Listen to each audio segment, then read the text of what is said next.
Things first, my name's Kenneth Berber Company. It's IOEG Technology Screens. We are going to be working pretty soon on Cyberboy 998. If I got that right, 998. So that's what we are blessed to call him. The other smaller one, we still have to come up with a name for him.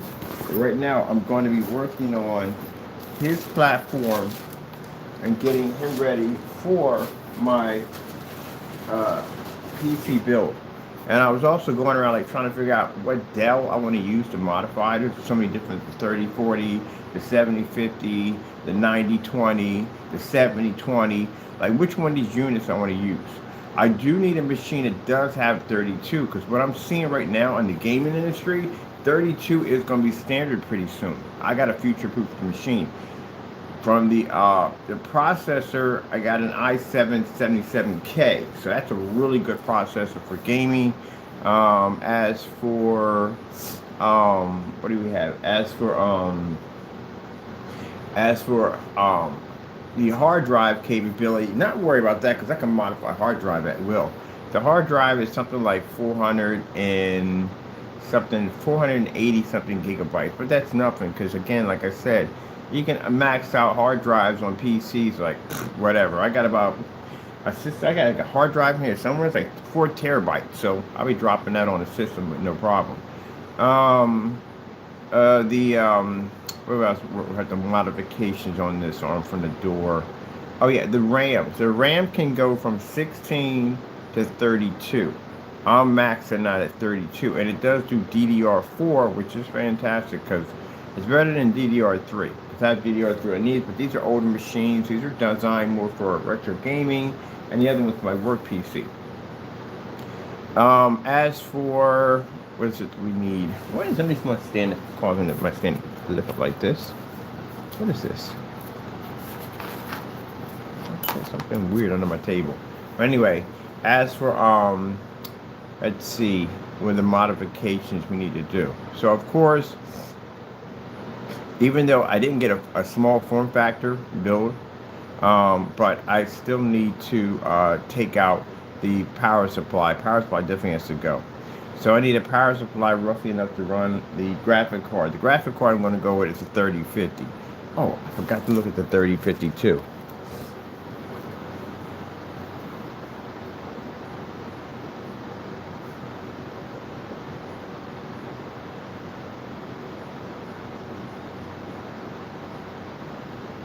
So I figure modifications which will be needed for it, because the Dell systems can't have you can't remove the fans.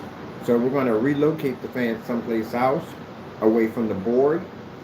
We're probably going to need, and I have it too already, we're going to need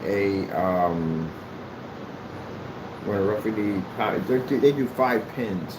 So we have to do 4 pin to 5 pin, but I already have the adapter for that. So we're going to convert the 4 pin, the 5 pin to 4 pin, put in an extender, and throw the fans someplace else so they can be used and modify those fans. As for the what's it called? Okay, so modify power supplies can modify, because the power supply has an 8 pin connector. We have to convert 8 pin to 24 pin.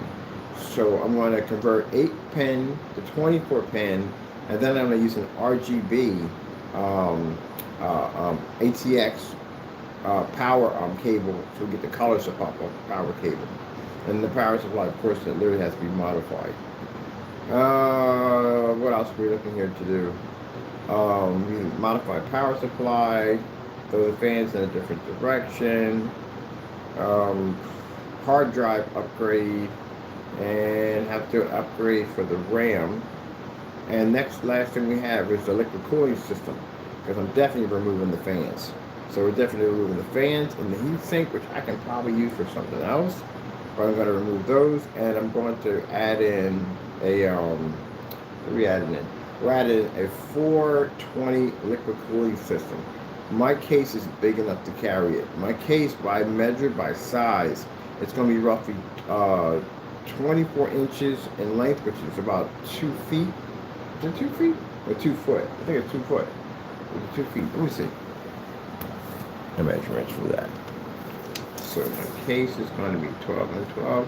Yeah, 2 feet, 24 inches.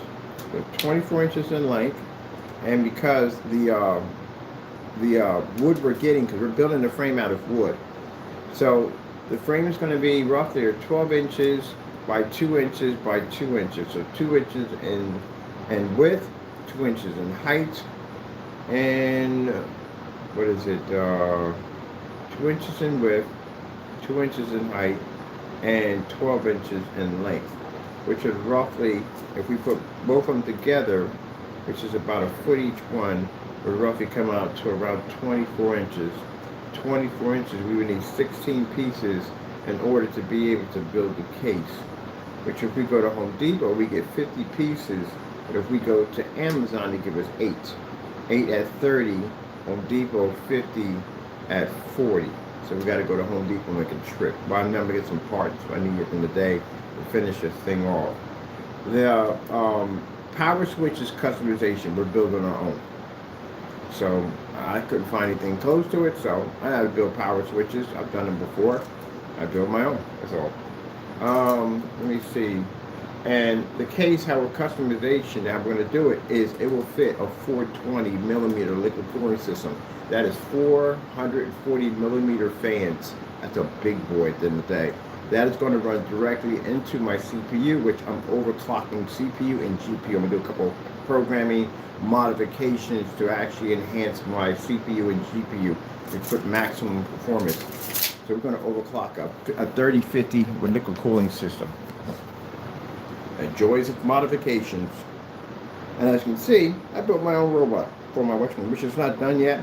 Today we're going to be basically sizing up the power system, which is going to be running up 2 RGB fans at 120 millimeters and RGB controllers, which will give it a nice kind of disco kind of control system underneath of that will be going off. So we'll be building that. I got to go pick up some glue, and I got parts already here to finish that off. We got to paint that all gray. We're going to prime it, and then we do the custom paint job. I found a high fluorescent yellow, which is higher than the one I have over here. That's perfect for a cyberpunk match. And I was able to find, and I still can't believe I found it, a bright yellow keyboard with black buttons. I found one with a mouse, and it's wireless, but you never find them wireless. You always find the wire attached to it, and it's like $17. Man, you can't beat that. I'm a cyberpunk daylight shadow that today. So we don't need all that. I got to figure out a good look at the 3050. Now people saying this, we got a 3050. My 3050 is overclocked. I'm overclocking it. And if you overclock a system, guess what? They generate a super amount of heat. That's why we got to liquid cool the whole system down.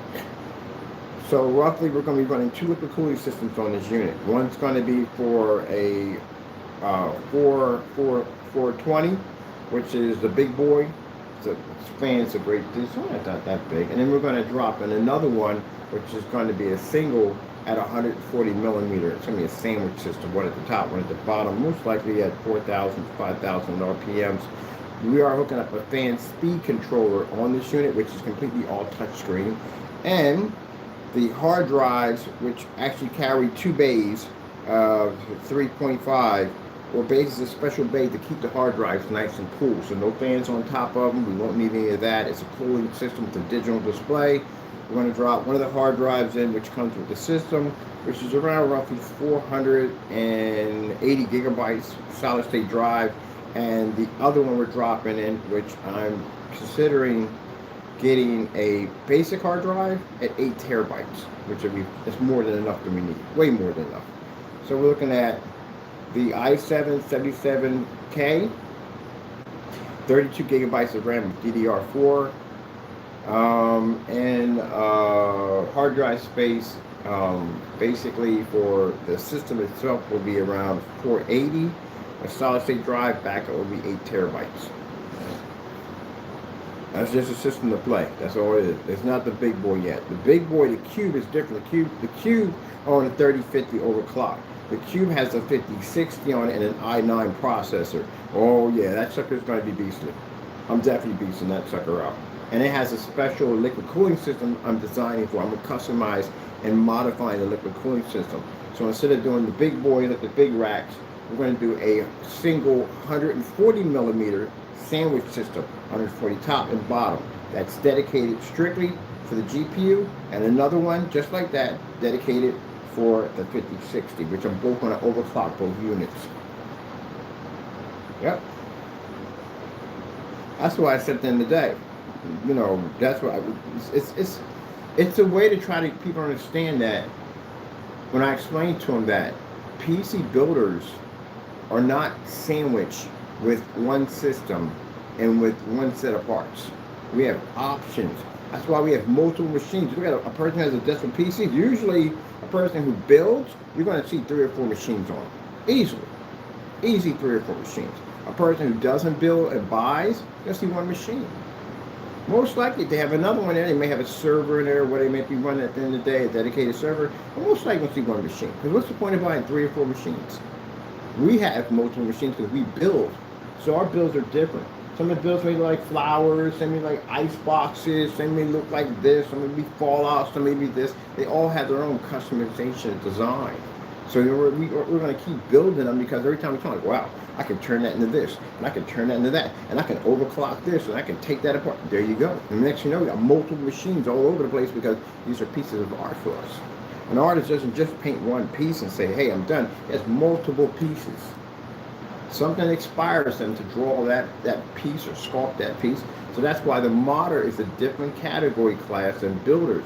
Because builders, you build one machine, you have a bunch of monitors and stuff like that, nice setup. But modders are different. Modders see something like, I can turn this and this and turn it into that. I need parts for this and parts for that.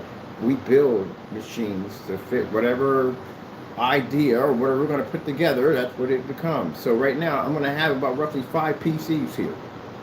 We got the retro build, which has the flower jungle, which I freaking love that one. I got the Ice Boy over here, or Ice Box over here, which faces my work PC. And then I'm building another PC because I got certain games I'm going to play, but mostly that, the USB adapter, the 3.0. This whole entire system started over a 3.0 adapter. And usually that's what happens with modders. Modders will see one thing like, that's a fantastic looking graphic card. They'll build an entire machine around the graphic card. It could be a color of a case. Wow, that case looks like Tron. I'm gonna make a Tron PC. There you go. It all wraps around something. I really built PCs out of video games. So video games, yeah, I'm gonna build a game and match my. There you go. That's what we do. So all this started because I went out and I bought the Connect system, and I bought the adapter, and got downloaded all the software and everything. And then to turn around and find out that the PCs that we built, because we didn't really buy them for 3.0 adapters, didn't have them on there. The U3, so now the USBs are unrecognizable. All the equipment I have, I can't run it. So I'm thinking like, okay, we got to build one. So I'm thinking like, let's just go get a Dell. Basic, this is how it starts. Let's go get a Dell, and let's just use that for that. That's all we're going to use it for. We don't need to modify it. I, as a modder, no, that's a lie to myself because I know I'm going to mod it. I know myself. I know what I'm going to do. So this is how we got to this road. But then I had a certain size for the case. The case was supposed to be 12 by 12. But after building that machine and going, whoa, let's change the case out. Now I got an odd shaped case. My case is 14 inches high by 24 inches wide, which is actually 2 feet by 14 feet. Because the blocks in height are around 2 inches. So we put the blocks on the outside. That expands it from the 24 to 26, which we don't want. So we have to put the block on top. If we put the block on top, the 2 inches from the bottom to the 2 inches to the 12, or usually 12, we'll add 2 extra inches to 12, which means it'll be 14. So now it's 14 feet high. So it's an interesting type of case. It's this open case, by the way.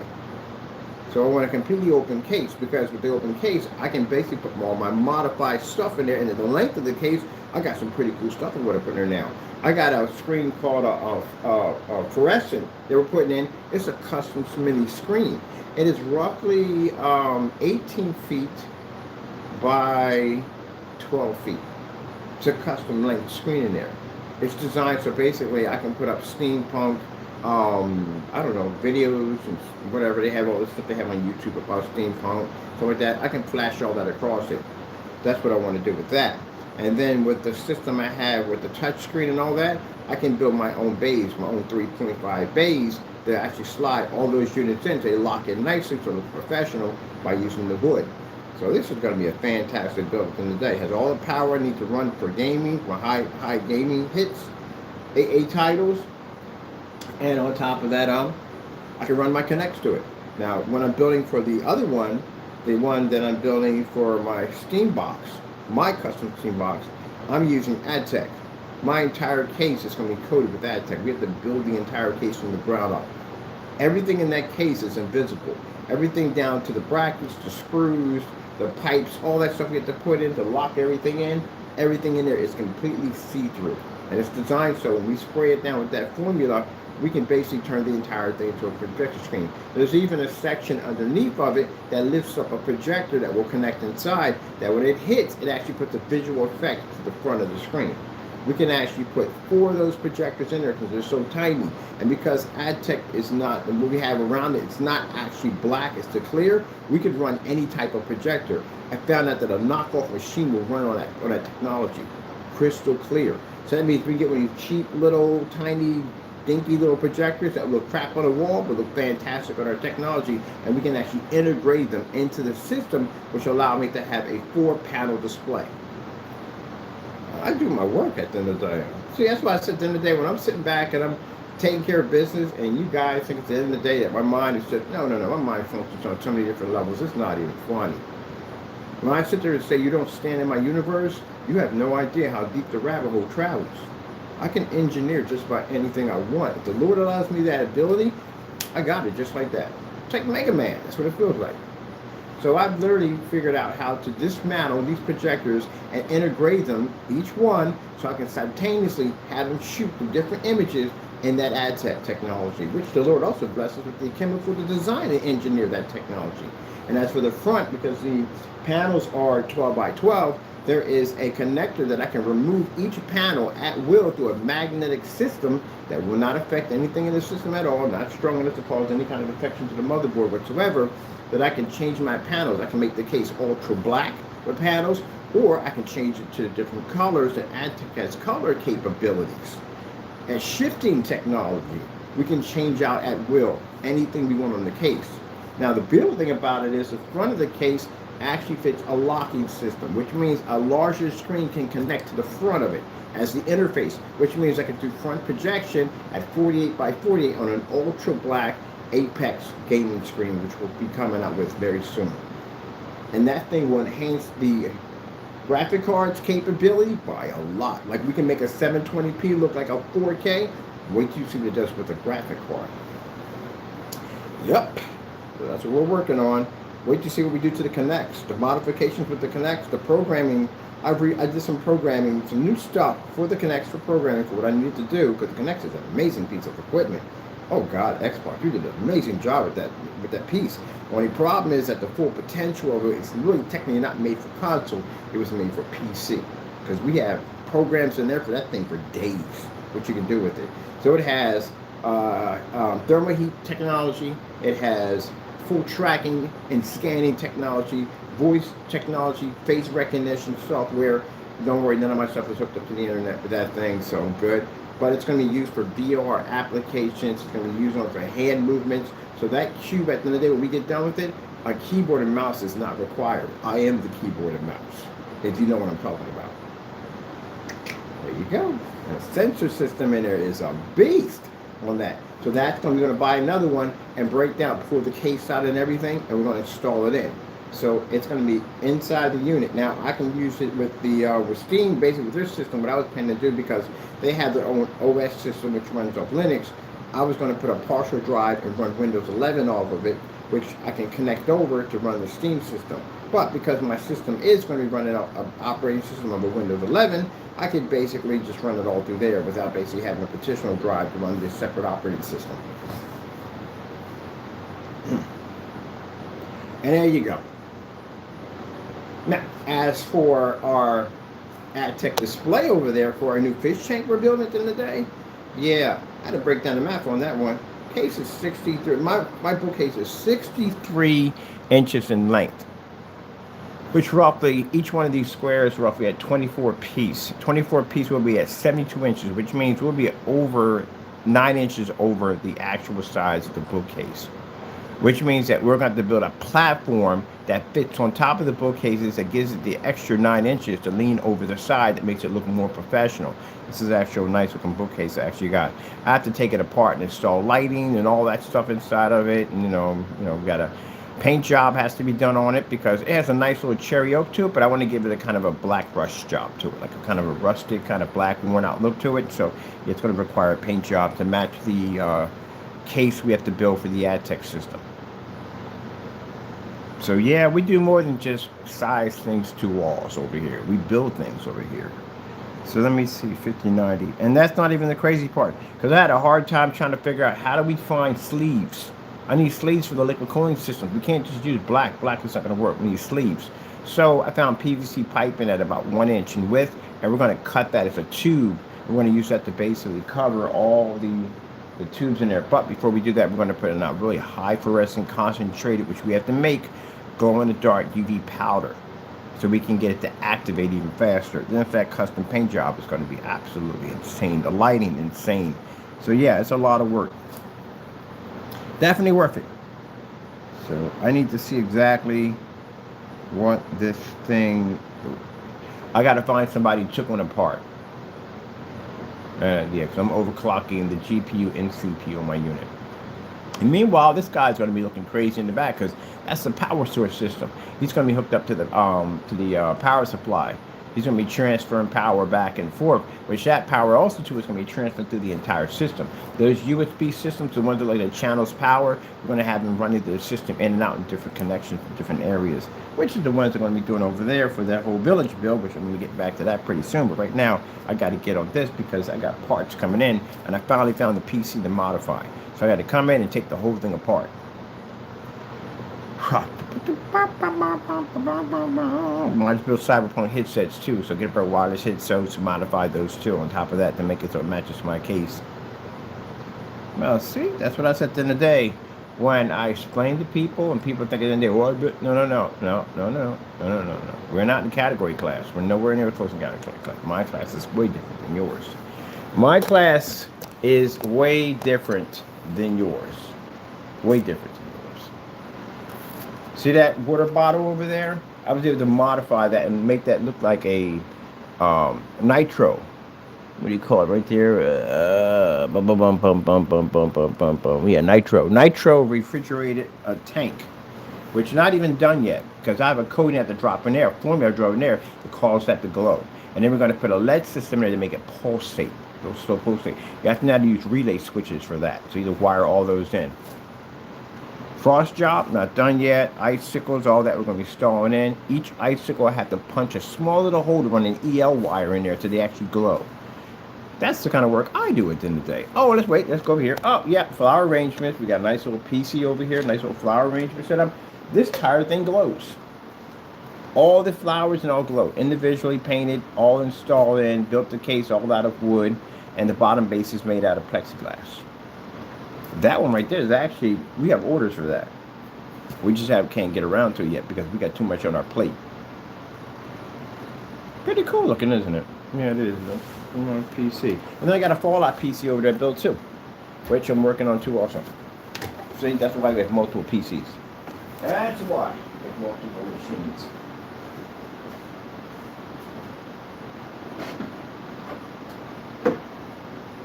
It's possible to have one computer. That's virtually impossible. I never forget when I met that guy in the back, where this guy had his own store, and he had lots of PC parts in there. And we were in here talking. It was nice to find somebody who spoke my language, because literally at one point in the neighborhood you live in, I lived in the hood. You don't find a lot of people who build computers. You don't find a lot of them in there that build computers. Now, I'm pretty sure now, but when I was coming up, there wasn't a lot of people, so I literally spoke another language. That's what it felt like.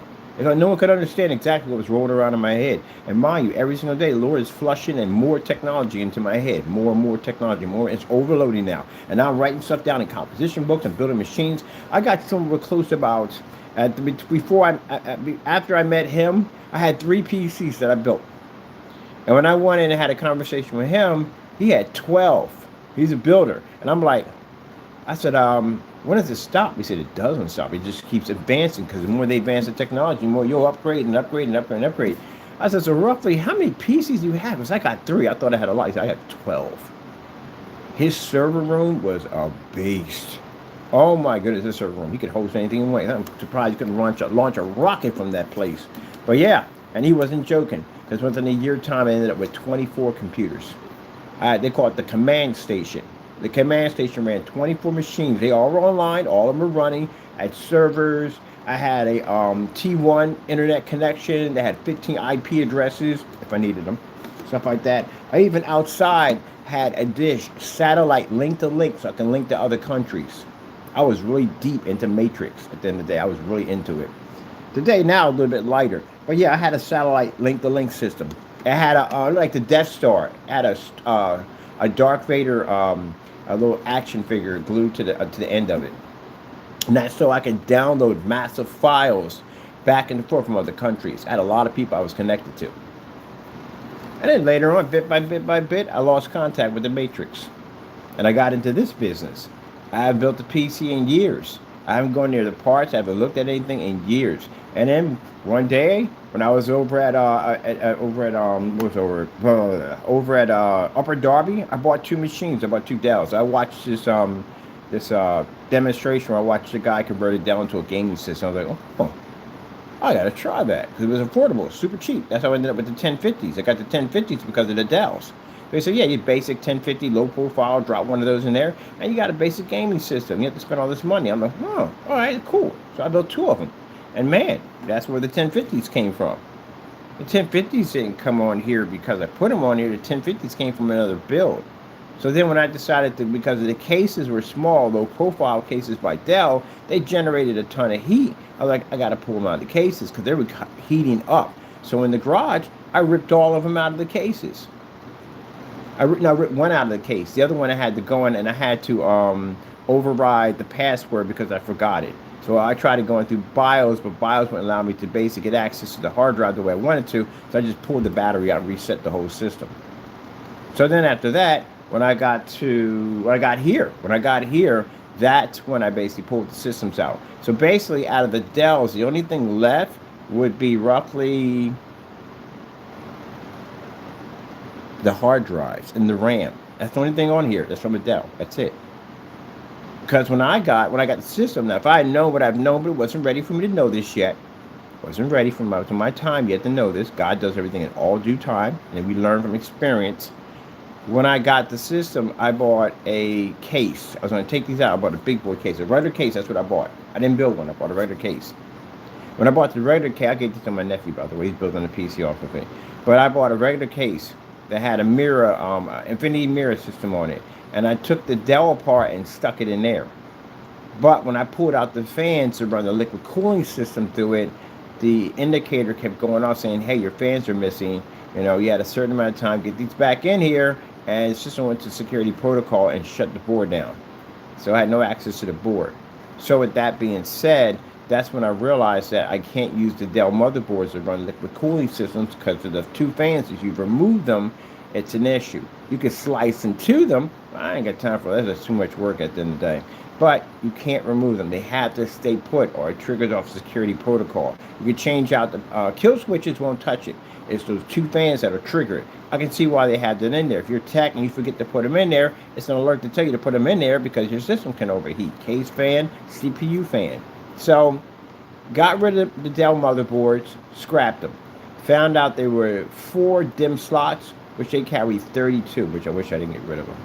The 32s are really hard. The board DIMMs are hard to get their hands on. So when I swapped those out, I swapped them out for the micro ITX boards, which you see right now.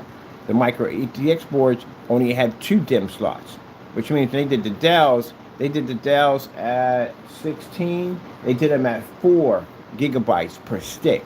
At 4 gigabytes per stick, if I would have dropped 2 of those in there, I'd have had 8, which means I would have been way below my specifications of what I wanted. So I needed 16. So I had to put 8 on each side instead of the 4. So the 4 right now are in a box somewhere. I can't use them unless I get myself another Dell that has 4 DIMM slots where I can actually get that to 16. But then what would be the point where I want to get to 32? But anyway, these have 8 apiece, which gives them 16 to be able to run. This one, on the other hand, had the motherboard had to be swapped out to this one to 64 because this is a work PC and I opened up a lot of tabs and the 16 wouldn't do it. It kept shutting down the pages because I didn't have enough memory to open up. So I had to basically drop the board because the board wasn't capable of carrying the 64 and I had to redo the board again. I'm used to this. This is what you do all day long. This is what I like to do. That's why I said when they start modifying your console systems to be like PC, you heard the language I just spoke? You're going to have to know that language. You're going to have to, and sooner or later, as the systems get more and more advanced, they're going to have you writing code. Oh, wait till you get to that nightmare. That's not for us. I'm used to it. But anyway, so all that took everything apart, redid the boards, redid the RAM on it, put everything all back together again, dropped 2 liquid cooling systems on the new boards, and then where I figured out the problem was on how to override the Dell to add a liquid cooling system is that one thing I learned from this build over here, and that's the thing about when you build, even builders, they have to be modders, builders will learn this too. Builders will learn things from mistakes. We all learn it. Everybody. I don't care what you are. Builder, modder, whatever you are, you still got to put it together some way, somehow. You will learn from mistakes, and mistakes will teach you new things. What I learned about this board at the end of the day, that the 5,000 RPMs that run on each one of these fans are 5,000 RPMs. So these are 1,700, and that's 1,700, but the rest are 5,000. The motherboard may not have the ability to handle the wattage. And if it doesn't handle the wattage well, what's going to happen is going to recycle your board, which means it's going to be turning it on and off, on and off, on and off, on and off, on and off. And you're going to think it's your power supply. It's not your power supply. It's the fans. You can't plug them into the motherboard because the motherboard takes a certain voltage, so it won't accept it. So what you have to do is you have to get something called a Molex to 4-pin adapter. It has 4 little outputs on it for 4 different fans, and it's a Molex on the other end. So instead of you running all this, your liquid cooling system and your dual fan system directly to the motherboard, you're going to bypass the entire motherboard and go straight to the power supply. You're going to take the Molex female, put it into a Molex male, which is going to give you 4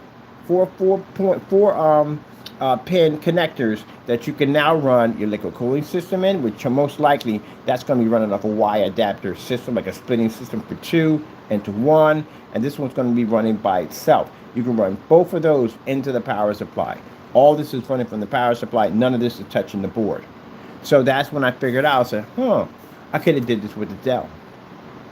I could have basically just took the fans and disconnected them and used a 5-pin. 5-pin to 4-pin.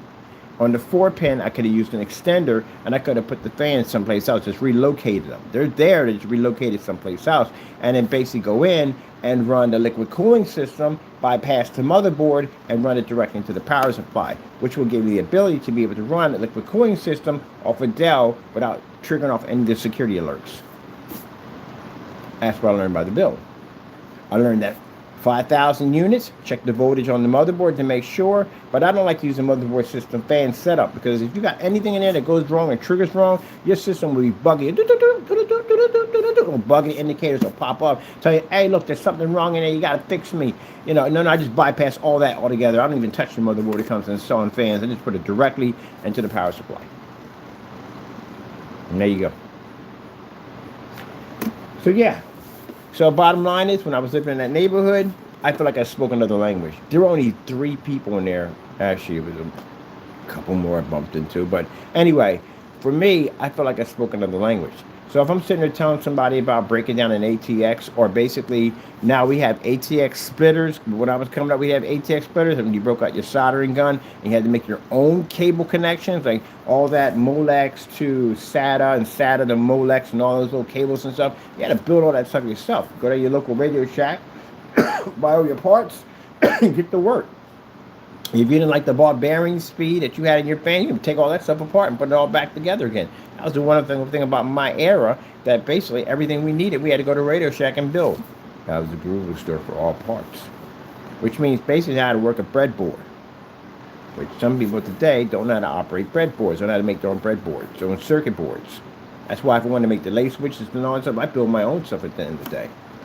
But anyway, so yeah, I felt like I talked another language. No one understood what I was saying. And I would start talking to my friends about it, and they would look at me like, I have no idea what the freak you're talking about.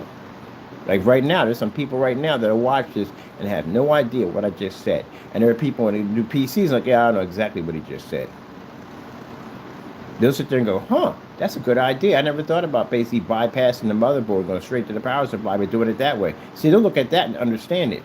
But other people go, what the freak did he just say? That's like me sitting around. I don't know much about cars at the end of the day. And my buddies are mechanics. These guys talk about breaking down everything. I'm just sitting there like they speaking a whole nother language. I'm like, what the freak are you talking about? Like, so, blah, blah. They get to the breakdown part. And he goes, nah, you speak another language to me. Break it down, man. Bring out the sock puppet to the bouncing ball, because I'm completely lost on that one. But then I'll turn around and I'll do it to them, and I'll speak something they don't know, the language and computers and stuff like that. And they'll be like, oh, yeah, that's what it feels like. That's what it feels like when you talk to me about that at the end of the day. Yeah, I know certain things on the car, but not at the point when you break down an entire motor and all those pieces. No, we don't know all that. But anyway, so to each his own. But I thought I was speaking the language. And one day I was walking my pit bull down the street, and I saw this guy and a corner store with the door open. And I saw all these PCs, and I was like, "There's another one down here." That's crazy, because you don't meet too many PC builders in the hood. So then when I put my dog up, I walked up and knocked on the store, and we got to talking and chat, and I showed him some of the PCs and stuff I was building. And me and him, he was old school. He built machines, like regular machines. He didn't do modifications. I did modifications. So I said, look, I can take some of your cases, man. I can mod them out, man. I got all the equipment, man. I took one of his cases down, threw it into LED lights, the EL wires. I even had a machine in there to cut out the old Dells. The Dells used to have those, they had peekaboo windows. I had a machine that could cut out the window, and we could go in and we can sand down the corners and put that rubber lining around it, and then put the screws in and drop plexiglass in, and basically make them peekaboo windows. And people would pay extra for $100 for a peekaboo window. That's back then when they came out, they were popular. This is when you could cut peekaboo windows out into your Xbox system. Your Xbox 360, you can cut a peekaboo when they had a kit for all that stuff. But anyway, so we agree. I take his old cases, update them, and I get parts. A little bargain going. So it worked out fantastic. When I needed parts, I could go to him, get them for free. And if he needed a case or something modified for his customers, I could do it on my end. Because I could get the parts for cheap. Everybody had a hustle. I had a business wholesale license. I went out and got a lot of my parts for cheap. That's what I figured out how to do it, how to get parts for cheap. And he had one too also. But it was nice because things I could get. And things I couldn't, I can always go to him. Always had a buddy. He could always come to me and contact me. But anyway, that's when I found out he existed. And then I bumped into another person, a high-level, what do you call them? Encryptor. She was an encryptor. And she didn't talk about it much. She didn't really, I really didn't know what her level was. I knew she worked for Microsoft Security. I know she did for that. I heard a lot of people talk about she worked for Microsoft. And she was extremely good. She could dig up the dead. That's what they said how good she was. She was a high-level hacker. Extremely high-level hacker. I've never met one before. But she was a high-level hacker. And she didn't hack or anything. She just basically understood the code. She could read the matrix, as I say. So one day, we met her good friends, we're talking. I knew she wanted to work at Microsoft as far as anything I knew from her. I just didn't know what her intelligence level was yet. And as we're talking and everything, she's an artist and she's into reading books and the landscaping and stuff like that. She don't really talk about it much. I mean, not at all, period. And I was like, I'm trying to get something out. Like, what'd you work at Microsoft? What'd you do over there? Like, what kind of coding? What kind of security levels did you have? I'm trying to figure something. She said, I just worked. Just a little security work. That's basically about it. And I was like, oh, extremely humble. So she's moving now to a new place and I'm helping her move. And she has this door in the back. I go to open up. And she kind of yelled at me a little bit when I opened the door. And I was like, what's back here? You ain't got a body back here, do you? And she said, no, it's one of my secrets. I don't like to talk about it much. Because when she was coming up, people called her a nerd. They shamed her for having an intelligence level. My goodness. It was like a small walk-in closet with encryption coding books in there. She knew every single one of them. I was like, let me get this straight. Are you a high level? You're a hacker, right? You're a high level hacker? Yeah, she's a high level hacker. Way, way up there. And she's gotten offers from other groups of other big league hackers that wanted her on board, and she denied. She's up there. But she's the most humble person you ever meet in the face of the planet. Coolest person on the face of the planet. And the thing about it, what I don't understand, But I say I look at it with much respect for the guy. She's a very beautiful woman. For the guys who have done her dirty, she could have literally wiped their existence clean off the face of the earth. I mean, she could have ghosted them so easily, and she never did it. She would never use it in that way whatsoever. Amazing form of restraint. Most people at the end of the day, I'm going to do. That's why the lottery system will always be a form of air compressed system where the balls pop up. It'll never be digital. Not in a million years. It will never be digital, ever. It'll be that same thing. When people look at that, why do you use the same air balls that pop up over and over again? They'll never make it digital because you know what problem you would have with that. So basically, she could have been ultra rich if she wanted to. She has the ability to take whatever she wants. She has the ability. But no. Most people in that field, the younger ones usually sometimes do it mostly. I've met some other people I've known in a group that were like that did take a few here and there. But most people don't because they don't do it for themselves because they figure if they do it for themselves, they won't be able to stop themselves. So they don't do it for anybody, they don't do it at all, period. There was a couple I met like that. There was another person, we call him Spock. He got the nickname Spock from us. Because he talked like a machine all day long. And I'd be like, yo, what color is the sky? And he said, well, the sky is blah, blah, blah. And he'd break it down, da, da, da, da. He wasn't just only in computers. He was like worldwide kind of, in his mind, smart. Like, he just knew everything. He really did it. Technically, almost was like a machine. He even walked like a machine. He'd walk out the door, and he'd turn like an angle. You ever play, when we played the first version of freaking, oh my goodness, of, Resident Evil, you walked in that robot formation, he walked like that. I always said, look at it. We were in a gaming store, not the sneaker store, and we could see up the street where his house was at. And we call him like, yo, come on down here, man. Chill out with us, man. Come out. Because he just didn't have any friends. He didn't have anyone to connect to. And us in our group, on the other hand, they were all programmers. The guy I met in the back, he was a programmer. High-level entry programmer. He's the one that rewrote the Windows XP and put the pirate on it. That's him. There was another guy in the back, is Asian guy, another programmer back there, because they're all cool. They all hung together. That's how I met all them. And that's how I met through him. He was doing my operating systems for me when I needed them. And then there's another person. He was a builder. He built. So it depends on where your skill level lays at. They're basically 80% build, 80% program, and 20% build. They can still build to a certain degree. But being a modder, I'm roughly like 80-30. I can program on certain levels, and if I decide to go down that dark road, like I said, all talents of God's blessings do have opposite sides to it, where if the devil gets a hold of it, I can hit that entry level. Not on the level that they're on, oh heck no, but enough to do damage. I don't choose that side. Very dangerous side. I stay on this side, whereas I build my PC builds, I do my light program, something pops up I need to fix, I got to go in prompt command and fix something, maybe I do some coding on my website, stuff like that. I do that stuff at the end of the day. I'm a nice person. But anyway, I have met some people at the end of the day that, you naysayers at the end of the day, you'd be ghost by now. You wouldn't have accounts, nothing, you wouldn't exist at all. You'd be ghost.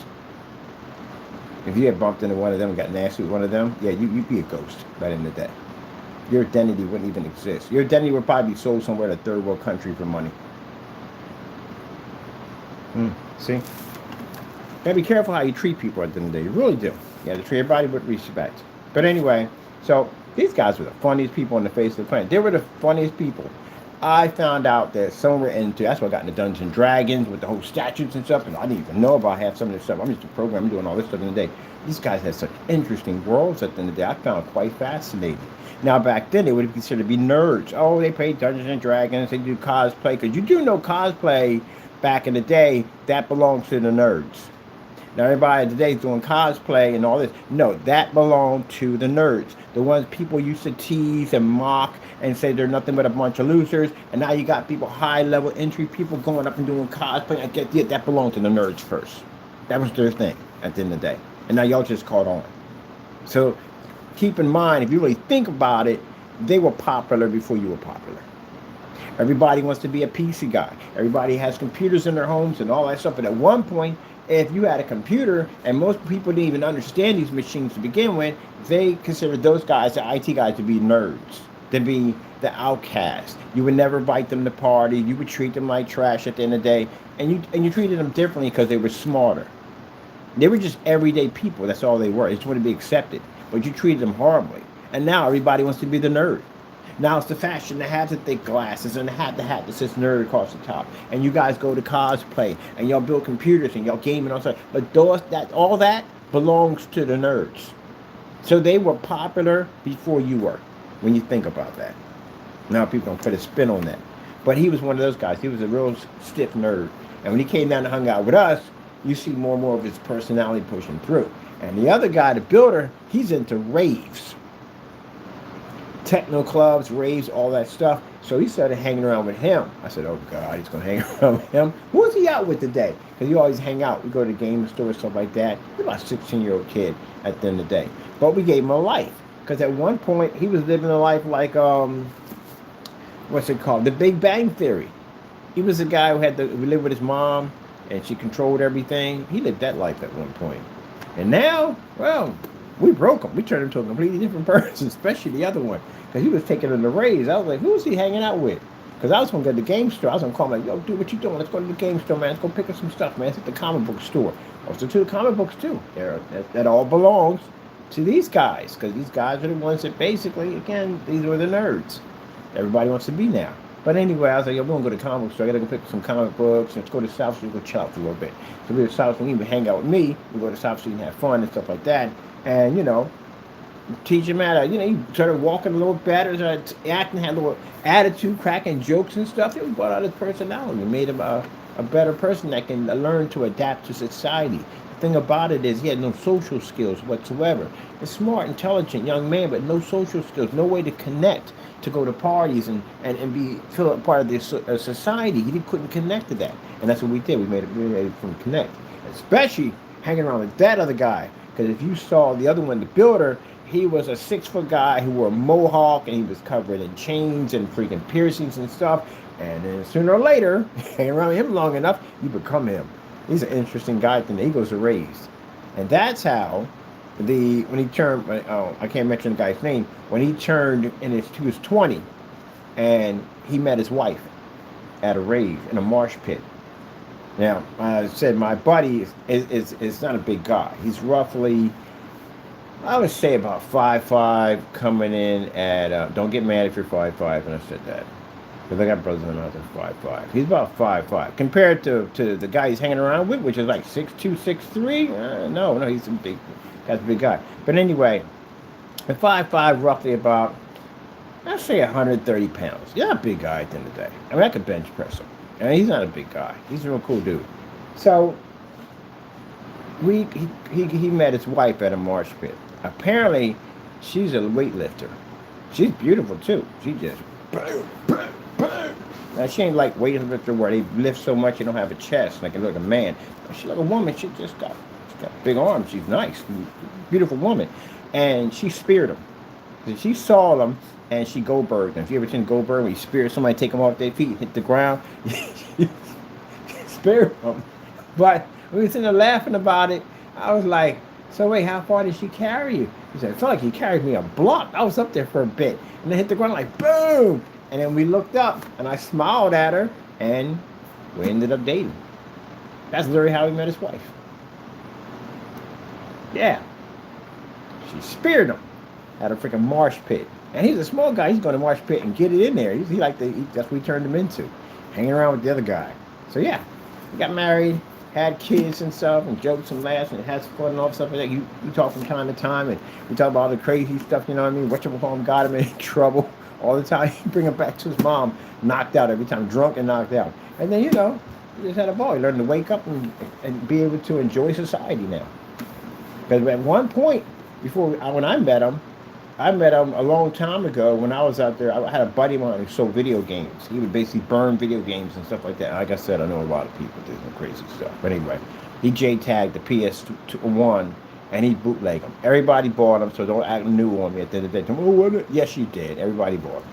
But anyway, he J-tag them, and instead of me going in and paying like 40, $50 for a game, I get like a stack of 60 games. I had so many games, I was overwhelmed, but I didn't even know what to play. That's so much stuff.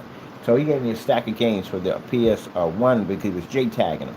And down the street, my buddy worked as, he sold the place called Electric Gamer over there where they sold games. So I got my system over there for discount because I knew people. That's the one thing I'm missing about the hood, just knowing people. You get all the hookups. The hookups. That's why I said people in the suburban life, you don't understand the hookup. Yeah, we all know. Anyone who knows what I'm talking about, African American, you know about the hookup. We don't pay full price for Jack. We never do. We know a guy. And it's funny too, because Italians do that too. Italians, that's where Italians do so much closer as being African Americans. We are so much alike. It's not even funny. But I got a time for that. I get the hookup. You got the hookup? We got the hookup. But anyway, yeah, I go down there because I had to wait till the manager left. When the manager left, I walk in there like, yo, I need a PS1. And the guy was like, I got you. I got you for one in the back. He pulled out one in the back. I said, how much does it cost me? I give it to you for $100. So I got it for $100. Now, yeah, he was doing something he shouldn't have been doing because he was skimming from the top. He was charging inventory, and he was skimming from the top. He was taking a certain amount for himself, and he was selling them. That was his side hustle. So I go in to get my machine for $100. I walk it back up to my boy on the other end. I say, yo, pop this open. Can you put J-tag in it? I pay him $30, put a J-tag. He said, what kind of games you want? I said, well, I want like this, and that. Make him a list, type write out what I want. Come back the next day, I got a stack of CDs and I got a bootable disc to boot all the discs up. So now I can play whatever I want without paying all the games for it. That's the hookup. That's usually what it is. Or you know somebody who work on cars and not gonna cost you a lot of money, and they're an honest mechanic. Mostly, if I would be for us. Anything down at Fifth and Allegheny in that area down there, so we have a lot of Puerto Ricans in that area, all worked on cars down there. You get to know them, you drive your vehicle, and they would hook you up, man. Hook you up. On top of it, you get to meet a wonderful person at the end of the day. That was a hookup. Yep, right? Instead of going to freaking Pet Boys and buying all that stuff, I know people. I'm not paying all that. Oh, he did a great job. He's a monster, man. Monster, man. That was the hookup. Yep, that's what it was. Let me go get the hair done, get the nails done, all that stuff. So you go into a salon and paying all this money, you want to freaking your friend down the street. You do the same thing but better. She got the hookup. But anyway, and she would get her cosmetic stuff. Maybe she knew somebody in the chain how to get her stuff for much cheaper. I missed the hookup. But anyway, yeah. He is now married with kids. Got a wife built like a warrior princess, and they got a freaking beautiful life at the end of the day. But at one point, I said, what was your life like, man, before you met? He said, man, I was just go home and watch TV and work on my computer, and Mom just controlled my life, and she did. She controlled his life. Like, at 18 years old, he wasn't even allowed to pick out his own clothes. And one time I took him out, he like skateboard gear. I took him out, and he got the McVans, man. He had some little baggy, I don't know what they call the pants, these little baggy pants they had, with giant, huge mass. So that's what he wanted. They had this, what are those pants called? I can't think of. They were so big, you can literally put a game system in the back pocket. They were huge, but he wanted them. So he went down and got them. He didn't know where to get them at. So I took him down to South Street to a place called, what was it called, man? I can't think of the name. It'll come to me later on. But it's a place you can go get all that crazy stuff from. Got him a couple of rings, got him piercing, got one of his piercing done. He had to be 18. I'm an adult authorization. I got that done for him. So I got his piercings and stuff done. He ain't going to get a tattoo yet because his mom would probably kill me. But anyway, I got everything else done. But she didn't know I was the one responsible for doing it. She blamed it on the other guy. He got blamed for it. He didn't care anyway. And the funny thing about it is their moms knew each other because they were best friends. And that's how he got to meet the other one. But he said, yeah, you don't mess with him. He's a nerd, man. He's no fun whatsoever. So and so. So like, I tried. For some reason, hanging around the store with the other guys and those guys being PC guys too, we kind of clicked and just worked. But anyway, yeah, we took him out, got all his gear and stuff, what he wanted to wear. But you know, his mom went back to the store with him, 18 years old, and had him return all the stuff. She took him down to Target. She bought him little button-up shirts, and he dressed him for a freaking school picture. He wasn't allowed to have dreads because he wanted dreads at one point. Yeah, we changed all that. We gave him personality. So now with the personality, he can tell his mother, I said, well, you don't disrespect her because you know not to do that. But at least put your foot down. You're a grown man now. And that's what he did. The only reason why he didn't move out because she had some medical condition and he stuck with her to take care of her. That's a good boy, good son at the end of the day. I can say good boy, good son at the end of the day. But other than that, he would come to my place and use my internet. Because I had a T1 running. I was running a T1 through Earthlink at a business line. And he'd come to me and use his because he had stuff he had to do. But I said, how come you ain't got internet? I said, dude, you're like a heavy level, you're a top level freaking IT guy. I was like, how come you don't have freaking internet right now? Excuse me. He said, my mom doesn't know which provider I should have yet. I said, look, man, anytime you need to use the internet down here, just let me know, and I got you, man. I got you. So that's what I hooked them up with. Anytime you need the internet, come to my place, and yeah, got a little section set up for them in my laboratory upstairs. They call it the laboratory, what they call it, the mission control. And he got a section, desk, all that stuff there for his stuff. Hey, you go right over there, you can work and everything, and you're good to go. You can go over and use my computer, use my internet. Oh, mom was something else. She's a beautiful woman, though. She was a very beautiful woman. Oh, she was very beautiful. But, yeah, she was very, very strict on him. I guess you got your only son. Because people like that when they have one child, it's basically you don't want to lose it. Especially when you live in a neighborhood where the body count is extremely high. But anyway, yeah. So that was fantastic, man. We used to even take him out for Father's Day. Every Father's Day, we would come to his house and knock on the door. Oh my goodness, I keep thinking about the other one. You have no idea. No idea. The other one became a truck driver, by the way, but you have no idea the stuff that guy did at the end of the day. It was like you watch The Hangover. The heavyset guy, the one that does all, that's him. That's literally him. That is him. Oh my goodness, man. But he's a funny dude. He just has destructive abilities, but he's just weird. Which is funny because he was like ended up kind of interesting too. He has 7 kids. Yeah, she's raising them by himself, and he's a truck driver, state to state. He's an interesting guy. He's a real cool guy. But man, the destructive nature of this guy. But anyway, so. Yeah, we had to go for Father's Day. His father's a nasty piece of work. He disappeared when he was a young guy. At the end of the day, he never knew his father, just knew his mother. And, he felt kind of bad about that. So, my father done passed on, and the other one, his father, he didn't really connect at all, period, so he really didn't care. But this one was bothered by it. So every Father's Day, we would go to his house. I know naysayers will probably try to use this against me. I don't care. God protects me. He's watching you. We would go to his house, and we would take him out. Because he used to be home depressed. That's all he would do. So we had to go take him out. We were like, yeah, you coming out? You coming out? I said, yeah, come on, let's get something to eat. Let's go do something. So we take him out, go get some meat, bring him back. Much happier person. Boy, at that time, we was on the porch, just coming around the corner. I said, yo, it's about that time. I actually was rooming with him, the Mohawk guy, around the corner. He actually, I was calling him Party Boy. He always coming from these parties. But I actually was rooming around there. I was around there with them. But anyway, that's how me and him hung out all together. Oh, that's how we got to know him. It's weird, too. I got to know this guy, too. I know he's been jumping around, but I met him I actually knew one of the programmers in the back. I knew him. I knew the Asian guy. I knew him. Later on, I found out that the guy at the street that worked on cars, oh, he had this amazing car. The doors came up on the top. I met him. Then the other guy worked in the phone store. That's one thing about Puerto Ricans at the end of the day. Man, they're all connected at the end of the day. They all know each other somehow, some way. They know each other. Like I always know. And you can't say it's racist because I actually hang around them all the time. But anyway, so they always know somehow. They know this person, that family, that cousin, whatever. They know that person. So they're very well connected. So when I walked over here, the guy over here at the phone store, me and him hung out. I had no idea that all of them knew each other. They all used to hang out together. And I became friends with all of them, the whole clique. And then later on, I met other ones that popped up and so on. So I got a chance to meet the majority of most of the family and friends like that. That's how I got invited to a lot of the, he said Halloween parties. That's a haunt the parties. It's death. Yeah, it's crazy stuff. We used to have so much fun together. But, yeah, I don't know what I was talking about. I gotta stop jumping topics. I do this crap all the time. Me around family having this conversation. Like, you were just talking about what the freak. How do you change gears that quick? I said my brain fires off that way. It does. It calms you all the time. It's like 1 minute here with there, 1 minute here with there. Like, oh yeah, I remember that. Go back there. It's like an absent-minded professor. I swear. But yeah. But anyway, long story short, I got things to do. I gotta get out of here anyway. But yeah, he got an interesting personality out of it all, hanging around with that guy. But yeah, how I bumped into Howard.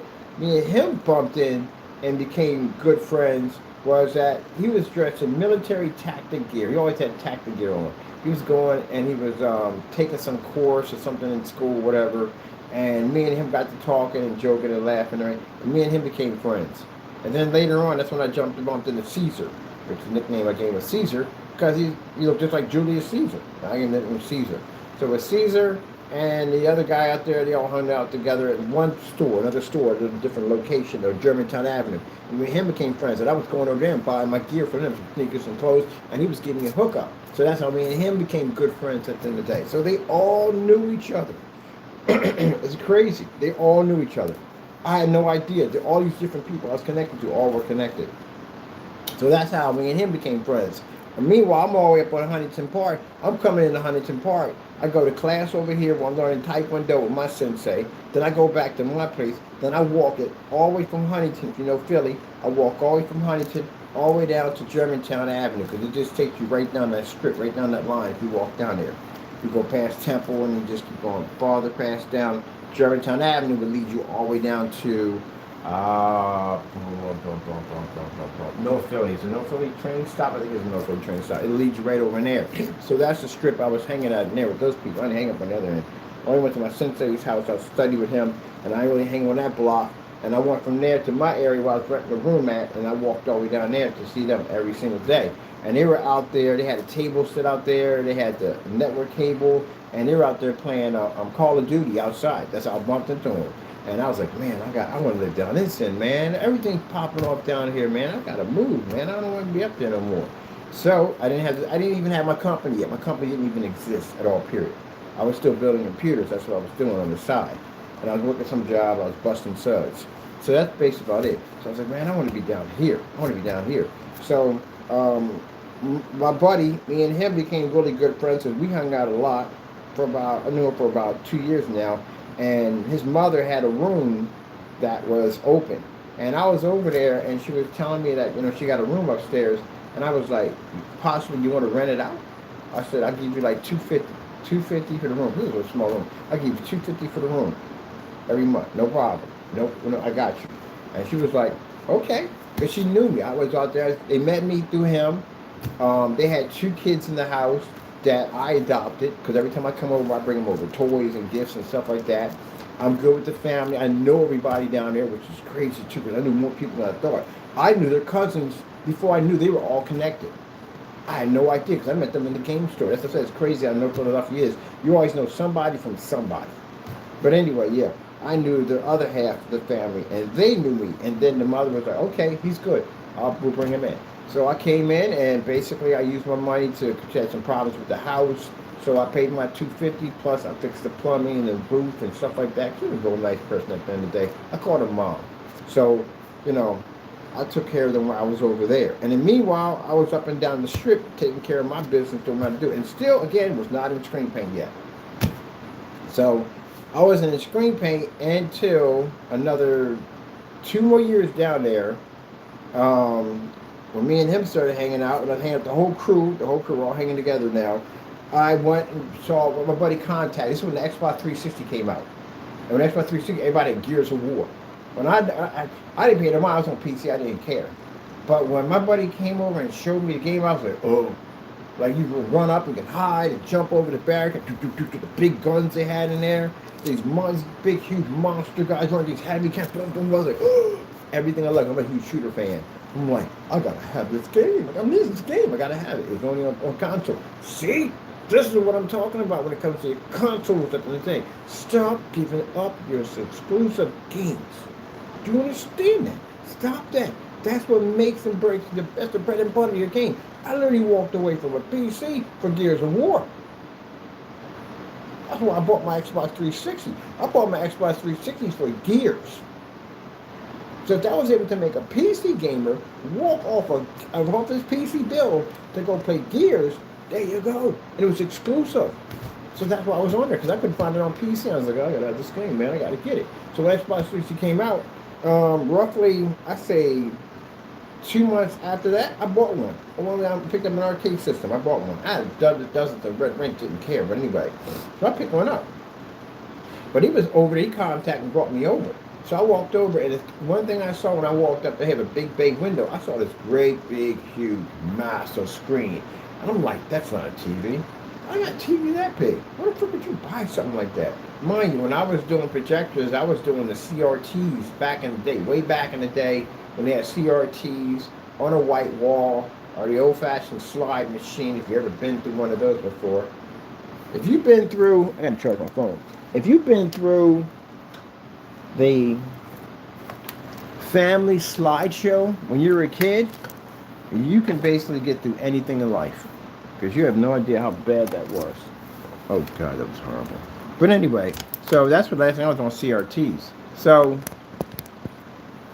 I'm thinking it's running. Are we plugged in? I'm not plugged in. What's going on here? I don't got no juice. Okay, there we go.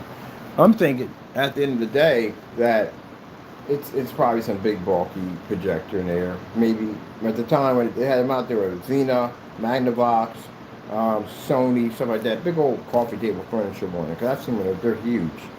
And then I get over there, and there's this little tiny projector. You got it on the ceiling. And I'm like, what the freak is this? He said, oh, it's my new projector setup.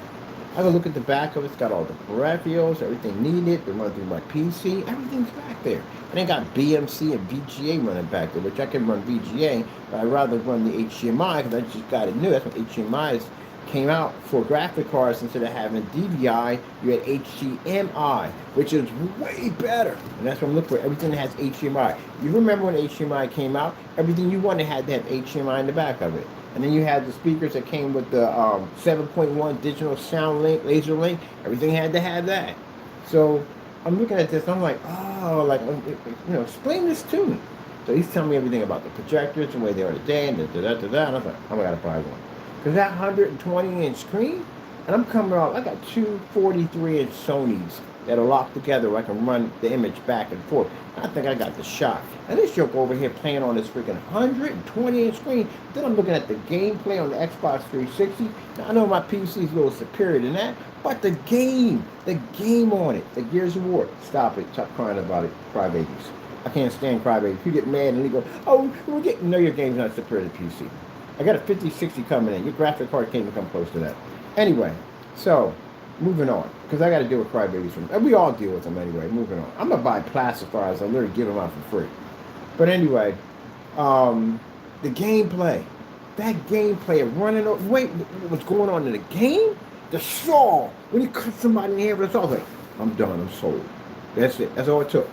Watching them jump over and hide and run. The way the ground would move from side to side when you run. Oh my goodness! And that boom, boom, boom, boom, boom. I was like, I'm stuck now. I can't go back home. I can't go back home. You can't let me go back home. And I go back and I see my PC set up. I'm not even interested in any of the games. I'm trying to find anything close to Gears. I can't find nothing in the category. I'm thinking, I gotta get that game system. I need the game system. I need the projector. That's what I need. So now I'm online. I'm looking for stuff. I know where to get the 360 from. I know where to get the game from. That's already done the deal. But I'm trying to find me a projector. I look through this. I look through that. I go back to him. I ask him all these questions. It's a whole different type of machinery now. What the heck is lumens? What the heck is the 600 by 800? What is all that thing? What's the resolution count? He's teaching me all this stuff as I'm going back and forth to him. So I decided on a BenQ MS800. That's what I went with. Purchased it over at Newegg. And it shipped over by FedEx. So now that's going to be here. Now I went out and I bought my Xbox 360. Went to GameStop, bought the Xbox 360, got Gears of War. I am a happy camper now. I am good to go. Everything's set up. Now I'm curious about this. My PC, which I still game on from time, I still game on it. I'm wondering how games look on that. Because I know my graphic card is far more superior than the Xbox 360. Oh, definitely. But still, curious to see. On this has to be insane some of the games I play on here. So the system comes in. I go downstairs, sign for it, take it upstairs, unbox it. Two things I realized. That when you have a projector, If you're up close, the farther you're up on the screen, the smaller the image get, and the farther you go back, the bigger you get. So my room was in a very big room, so my screen size was roughly 80 inches. I thought I was going to get the whole wall at first. Like, I'm going to get this whole wall. I actually did the whole paint job. That's what I learned at the end of the day. Do your measurements first, put your screen in last. But I did this giant screen put in, the lights and all that stuff, so excited about it. And then turn around and I got the projector, I can only get 80 inches out of it. But I'm good with that, it's 80 inches. It's bigger than my monitors. So yeah, I took it. So then I hook up my PC first. And I'm like, this don't look like my monitor. How come this screen look better? I'm running a PC, I'm not even running the console yet. Then I unboxed the console, hook it up with gears in it. And the blood and everything didn't look red. It was all washed out, and it was the colors were off. It was depressing. I don't know how people do white screens. It was very depressing. So I was like, I can't do this. I'm coming off high performance 1080p monitors. I'm like, I can't do this. It's horrible, man. This is absolutely horrible. And then I talked to my buddy, and I was like, man, there's got to be some kind of solution or something. I had spent all this money on this PC build. I maxed out my funds, and then I turned around and I spent more money, which I wasn't supposed to spend, on backup for a freaking projector, which I did have some of the money for that because I did sell the monitors, but I didn't sell them for what I should have sold them for. I was just trying to get rid of them. So I was trying to add to what I already had. Yeah, I maxed out over. So bottom line is I was technically broke until my next order, my next PC order popped up, which is probably going to be about a couple of weeks or so. So anyway, I'm good at everything else, just broke on that. I'm like, I need something, man. Like, I need something. And I got like broke. Broke for some people is like $50. I'm broke. So he said, well, you know, you get a gray wall. I don't afford no freaking gray wall. It's going to cost $3,000. Like, I only have $3,000 on me right now, so I can't get that right now. I said, no, I need something now. I can't deal with this bull crap, man. The white screen is garbage, man. Now I freaking turn the lights out, it's still, because I'm going off of high professional monitors. I'm like, I can't do this, man. I'm off to sell the system, get my stuff done. I can't do this. So he was like, well, just got this YouTube paint out. And YouTube paint basically is black paint, gray paint, and pearlescent. That was YouTube paint. Back before, way before these guys ever existed. I was here before them.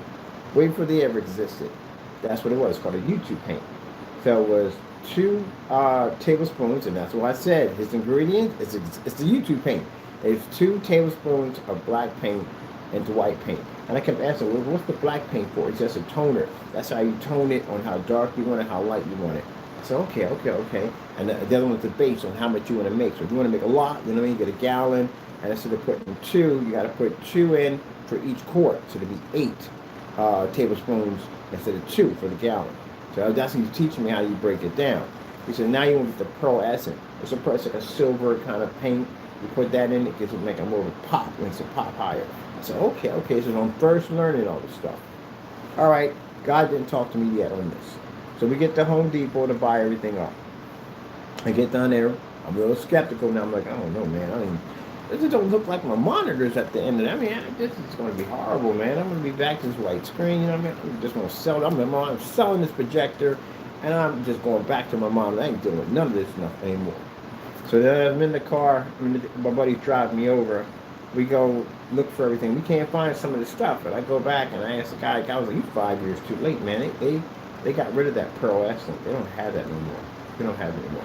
Black and white paint they had, yes. And no, there was no gray paint. Gray paint did not even exist. Gray paint did exist for primer, that's it. But that was not in the ingredients. The ingredients, and I didn't think gray paint and what he gave me, I thought there was completely 2 different things. Because I'm making a screen paint for a projector, and that's for a wall. Later on, I realized they're both the same thing. But anyway, I told you at the end of the day, people who make those gray paints, I already walked your path already before. I know everything about your product because I used to make your product. That's why I know your stuff. But when you say you make black technology, you don't make black technology. You don't have the testing experience for it. But I had the testing experience for your gray products. That's why I know how to make your stuff. But anyway, because people thought at the back end of the day, you could buy gray primer. Bullseye primer, you can buy it. It's great. But people never thought about that. They figured you had to be a special mixture. Because people are basing off goose screen. It had to be a special mixture. So since it was a special mixture, this was made for home theater only. This was made for walls. Even though, technically, if somebody did the homework, they would have matched. But we didn't think that way. This is the home theater paint, made for home theater only. So, so I make. They told me the Pro Essence they don't make anymore. I'm like, oh man, because now I have my heart telling. What am I gonna do, man? I can't go back to that. Now I'm already in my head set. I'm gonna sell my projector. I'm done. I'm gonna get myself one monitor. I don't care. I'll deal with it. Whatever. I'll run my gears through it. Whatever. As long as I got all the ports on it, I should be good to go. I'm keeping my 360 by the way in the game. But anyway, as I'm going to head out the door, Lord told me no. Crystal clear, no, turn around. And I turned around, he said, this is what you're going to pick up. And I went and picked everything up, put it in the basket, and I'm sitting there like, Lord, just listen to everything I say and go pay for it. So I paid for everything. I went back, we went back to the place. I said, me and the other guy are cool because that's the guy I was hanging around with. I went in the room from them. I went upstairs and I mixed it together. And when I painted it to the wall, boom! The first thing I watched was Futurama. It popped up. The colors were beautiful. Now, mind you, this is at the era before black came out because I didn't realize that black and darker screens were better. The colors were way better than the white screen. What I thought was contrast, I really believe was a black level at the time. That's why I said, I know you guys, and you guys are sitting there convinced that you're seeing a black level. I did all that stuff already. I did it already. Not new. So when I say your stuff don't work, it don't work. I did this already. I had a business and everything I ran. I made more money than you guys. I had more customers. You go back and check my old accounts. I had more customers. I had beta testers, all that stuff. Way before you guys ever had it. I even have stuff that's been in other countries, contracted. You didn't go anywhere as far as I did with my product. Of course, the Lord was leading the way with us. But anyway, so after it blew up, and it was my buddy came in. He was coming from a party. He stuck his head in because in my end, I wasn't going to sell it. I had no intentions of selling it, none at all. My intentions was to get something that I could deal with. Because I was tired of the white screen, the money I spent on the projector. I didn't have a lot of money. I needed something under the $50 mark to put together. So when it happened, when I seen the screen, I said, oh man, I can make as much as I want now for myself. I don't have to buy a screen or nothing. I never thought about selling it. It was the last thing on my mind. And my buddy came in and looked in the door and said, man, you should sell this. And I said, oh, maybe I should sell it. So then I went online and did all the research on how companies sell screen paint and how they market the product and how they build their websites, and did all this research. Went back to talking to him, and then so he became my first beta tester. So I sent it to him. He liked it. He painted all his screens with it. He talked about his friends. They started painting their screens with the samples and stuff like that. Then orders started coming. I remember my first customer who ordered from me. I still got him. I got the first dollar bill I ever made. And when he put the order through, I made my first $50. That's what I charged at the time. $50 for a quart. And it was $50 for a quart. I think it was $35 for a gallon. It was. And then when I went to the store and bought everything, and between the shipping and all that, I was left roughly with maybe $10, $15. That was it. See, that's why I know y'all start. Now I know how much y'all make. When you charge $60, you're not making nothing at all. Period. You're not making a dime. But the problem is that you have to show your product is worth its weight in order to be able to get that money. You can't sit there and make some dinky product. You can't back up in a court of law. You can't back up against high-grade certified screens. And mind, at the time, high-grade certified screens didn't even exist. None of those screens exist. It was just white and gray. That's all it was. But still, you had so many versions of gray paint out there, you had to show why your gray paint was better than the rest of them and why you should get more money.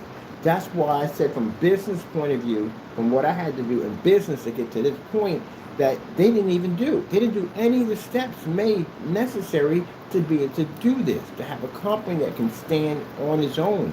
You guys cut corners. That's why your businesses didn't exist. That's why I'm still here. You don't know the chief cornerstone on how to conduct a business professionally. You know, look where you're at and look where I'm at. But anyway, so there were tons of people who make paint. And you had the Monster Goose screen out there. They were the cream of the crop, you know, all these different companies. And the forum sites were full of people, had all different kinds of ways to make great screen paint. All different kinds. But we're the only ones that could operate in a lit room. Because if you go back and look at my digital demonstrations, we're in lit rooms all the time. The room was always lit. And I had the Cumin projector at 300 lumens. I had an NEC projector. Later on, I got a ViewSonic, which was a short throw that blew the whole wall up. That's when I found out about short throw projectors. I didn't know anything about them. So my buddy was like, hey, they got this projector called short throw. It allows you to use a big screen from a shorter distance. And I'm always counting the distance, like I got 13 feet. I want a bigger screen. This will give it to me at roughly about 3 inches from the screen. I get 150 inches. When I do the video and show you, I did a review about the ViewSonic projector.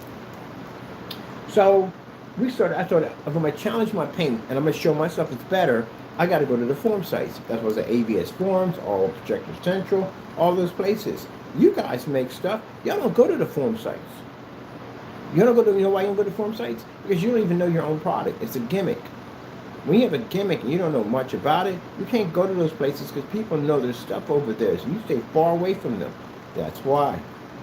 Now, at this point, when I made $10 off of it, I was kind of depressed about it. And I was talking to my mom. I said, well, I know my product is good. I'm getting good reviews. I got people coming and buying the product. She said, well, you have to know what your product is worth. You have to sell it for what it's worth, what you know it's worth. If your product's beaten out, and I was beating all the other great screen paints out, if your product's better than them at the end of the day, then you should get what you paid for. And that's what I did. I wanted in charge now $120 a quart and up to $180 a gallon, and it's sold. You guys weren't making anywhere close to that, maybe. Sold like crazy. I was going to all the forum sites. I was knocking out all the paints left and right. There's no one that could stand against me with great paints at that time. I can go back and show you my track record compared to y'all right now. Way beyond y'all's. There's a site right now that sits right now that shows my technology in another country. On levels with investors way beyond. Pens and everything, all kinds of stuff in my company. Way beyond y'all. So I know more about great screen paints than you know. Now, at the time, I thought that was it. That was a great paint. It was the highest. There was nothing better, nothing better. Meanwhile, Screen Innovation was developing this screen. Later on, we started seeing this screen pop up. This guy would come up, and it'd be a white screen, and he'd take his hand, and he'd move it around in a circle, and everywhere that screen went, it would pop up. And I go, what the freak is that? I ain't never seen anything like that before. Now, I'm looking at the screen. It says Black Diamond. I think, it's a black screen? Whoa, wait, he has an actual black screen? Because at that time, I didn't think a black screen had that capability. That's how I know the mindset of people have doubt, because I was there already. Because I already saw that when I saw the Black Diamond. Mine is baffled now. How in the world is it getting the screen to generate a level that high? And it's black. It's not gray. Another thing, gray screens are the only way that you can get a screen to high white levels and high gray colors and all these different colors and contrast to pull through. It has to be gray. It has to be gray. No, this screen was black, but it wasn't technically black. That's what I thought it was. But it was dark. It was super dark. So I'm sitting there watching his demonstrations, watching more of his demonstrations, and I'm fascinated by what he has here. So then my buddy on my birthday sent me a sample sheet. I got it on pictures and everything. He sent me a sample sheet of it. A punch sheet, a little small punch sheet. And I remember I went out, and when they got it, I'm thinking, man, it's not black, it's kind of a dark gray, but still, it's amazing. It's amazing. I asked him, I said, what? He tested it first. I said, what was it like? Now, mine, he's a big supporter of my son. And he said, it looks like a TV. It looks like I had a TV in my hand. I never seen anything like it. So I was like, okay. I'm still not worried yet. I'm still thinking at the end of the day, I got something that can take it. I got something that can beat this screen. So I go get myself some Chinese food. I go around the corner, put the Chinese food up on the desk, and I go pull out my stuff, and that screen beat everything I had. It literally beat everything I had. By the time I got to my Chinese food, the next day was cold and hard. That's how much I was sitting there trying to figure out how to deal with this situation. Because if this technology does what I think it does, and it expands, I'm out of business. I can't handle something like this. And then the Lord started speaking to me. He said, what would you like? And I said, I need to understand this. I need to know this. And that's when the knowledge started kicking in. And then later we came up with darker screen paints. We came with the D4K, D5K, and D6K, which matched a Black Diamond. It took me 2 weeks to figure it out. And when I was doing it, I didn't realize that Screen Innovation was watching me the entire time. I didn't think, why they watch me? I'm a little guy, I'm in a little rented room doing these demonstrations and stuff, but they were watching me. They're thinking, oh shoot, there's a guy over here that's making a screen paint that can mimic your screen. And that's a serious threat to a physical screen, because it's known that physical screens, it's been betted for years, that physical screens are untouchable. There's no way a gray screen paint or any type of screen paint can match them because it's physical. They have a special fabric and film, and we have a paint. But I did it. But something when I did the recording, when I went to turn to the side to show the angle gain, because I told my buddy to make sure you turn to the side when you do videos so people can see the angle gain when it picks up. Because when somebody said, what's the angle gain? I was like, what is an angle gain? So I contacted him and said, yo, buddy, what's the angle gain? He said, oh, angle gain is when you turn to the side. So basically, most screens, when you stand in the middle of them, they have something called narrow viewing cone effect, which means you can see it in the middle like tunnel vision, but if you turn to the left or to the right, the screens go dark around the edges. I said, oh, okay. He was teaching me all this stuff. It's okay. I go back. And when I did the video with Screen Innovation, when I went to go turn to the side, the screen went dark. I was like, wait, what in the world? And I went to the left, and the screen went dark. And I noticed that the screen was giving off a narrow viewing cone effect when mine wasn't, and that's what they saw. So later on, that's when I got the email from them and all that stuff, everything from there. But that's when I started selling the screen paint, saying more cheaper than the Screen Innovation. And it was true, because I was able to make a screen exactly like the one they had. But now I'm looking at the screen. In my mind, I'm thinking, I thought I was looking at a black screen. So now I want a black screen, because that's how my mind functions at the end of the day. If I see something this, and I make that, and I think, okay, but I thought it was that. I'm making that. So now I start making that. I start making a black screen. And I started investing in technology, and the Lord's blessing me, giving me information. Information is flowing through, and this is where we came with digital 4K crystal onyx, the first black screen ever made. Anyone willing to challenge me on that one, court, just let me know. So that was the first one made. Then we had the 3.0, which was this black technology re-engineered. Something we got crystal edge, some 3.0 black screen, or digital or something black screen. No, digital or black screen. But anyway, yeah, so I had a black technology. That first one. And guess how much it sold for? $900 a quart. I made $933 a quart, because they were spending the money for my gray screen paints at the end of the day for that price. I said, you know what? I'll charge $900 for it. And I remember I was with my ex, and I was sitting in a restaurant. We're about to get something to eat, and my PayPal notification went off 3 times. Like, I was like, what in the world? What's going on over here? I looked up, and somebody put an order in. Orders that came in for $900 a pop for that screen paint. Gentlemen, that's why I said you're not on my level. I sold projection screens for $3,000 and $4,000. Look at my prices. My prices is the reason why we could get that kind of money, because I beat a top screen. I was able to prove that a screen paint can literally take on a top screen. You got to get what your product is valued. You're not getting the value. You're downgrading your value and trying to get more money for something that you can't get value out of. It ain't gonna work that way. That's why your businesses didn't do well. But anyway, so a guy came in one time, and I'm in the room. He says, the technology, the screen paint's too much money, man. I mean, the everyday Joe can't afford $900 a quart. I mean, if you make it for a more reasonable price, and everybody can afford it, and you still would make the money up. I said, it ain't a bad idea. He's right on that.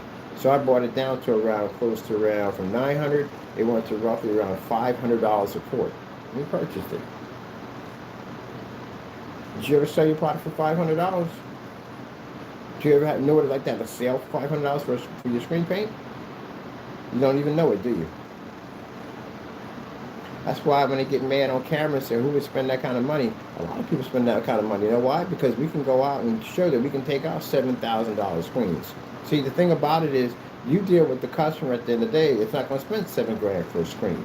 I deal with the customer that can spend $7,000 for a screen. It works both ways. Now, if you have a customer comes to you and he has a $7,000 screen, and you say my gray screen paint can take out a DMP Supernova or the Parallax by daylight screen, which we know you cannot do that. You can operate in fully lit environments. You can generate higher we know you can. We all know that's not true. Definitely not true. All right. Well, with that being the case, then if I'm a person at the end of the day that got $7,000 to blow, how do you convince me to buy your product? You can't. Can't convince me, because that paint doesn't even operate in here. We can't use it for nothing in here. The desk, the floor, the ceiling, it's useless. None of the projectors will run off it. The Pico projector can't read off of it. It don't work. And if it's not working in here, what do you think it's going to do when it gets outside? Which one when it gets in commercial? It don't work, as you've seen from demonstrations from customers. It don't work. It only works if you sit in a dark environment, which everybody doesn't want to be in, especially if you have ultra strict or you're trying to replace a TV, which I showed you in that. It don't work. So, how can you convince me that I can spend $7,000 for a screen? How do you convince me? You can't convince me. I can convince you. I can go out there and show you a technology that only can produce a higher contrast, but I can pick up better color than your screen. I can use it on a projector that costs way less than what you're going to pay for, and I can operate in fully lit environments, which you can't even do in this screen because it's an ambient light environment. Also, going to pick up at 180-degree viewing angle. Also, too, compatible with ultra short, which that projector won't be. And again, I can go outside when it can. There you go. And then multiple applications, ceilings, floors, tables, whatever. You're not going to do it with a physical screen because you can't. But you're going to cut it up and paste it to something. That's the only way. So from there, I can convince a person who's going to spend $7,000 for a screen to buy mine. And I've done that so many times, it's not even funny. I have a friend of mine who's going to spend $20,000 for screen innovation, saw our technology, decided to give it a whirl, and to this day, he has my 180-inch screen sitting right up on his game room right now. That's how I ended up getting the contract over with the brother. On the other end, at the smoke shop. Because he vouched for it. He said, no, I got this guy's stuff down here. That stuff is incredible. That's how I ended up over there. And when I was over there, what did Mr. Burwood do when he was over there? I pushed a 150-inch screen right through a window. You guys can't even be near a window, and I pushed one through a window. That shows you my level next to yours. Now, with that being said, yeah, I got my money where it's worth. My mother told me to get where I was worth, and that's what I did. But I charged too much, and the guy came and said, hey, you got to make it so everybody can afford it. You know, if you do that, you know what I mean, you got a great product here, and if you turn around and do that, you're going to be just like the other ones. And that's the whole thing. I wanted to make a product at the end of the day that would cost less than the bigger screens. But if I'm charging off at $900 a quart, imagine what a gallon's going to cost of it. So I said, okay, we'll bring it down so everybody can afford it. So when we get these crybabies on YouTube that come up there and say, oh, he's charging all this money, the reason why I can get that money that you can't, because I can prove my technology and do things that yours can't do. My stuff is tested. Yours is not. This is the reason why I prove when I come to buy your stuff, I got a freaking whole history book of receipts of people giving me back my money because they can't back their products up. I got it on record of people canceling on entire states. Can you imagine that? An entire state, like 13.8 million people are in Pennsylvania right now, and none of them can come near that product if they wanted to because he's scared of us. He canceled an entire state. That's crazy because they're afraid to go near us. And then they'll do fake demonstrations, which again, the other one did the demonstration on the Apex. I got to go down to the court today, and I got to file for that because he's coming here for it. He's coming here for a couple of things. So he's got about 6 court cases coming out within a month's time. See what I mean? They can't even back up in court. He's not going to be defend himself in the courtroom. He's screwed. And we can go on there and play that screen all day long in there. But that's if he makes it there. That's the big if he makes it there. If he gets past airport protocol to get through. Because remember, you got to have that ID.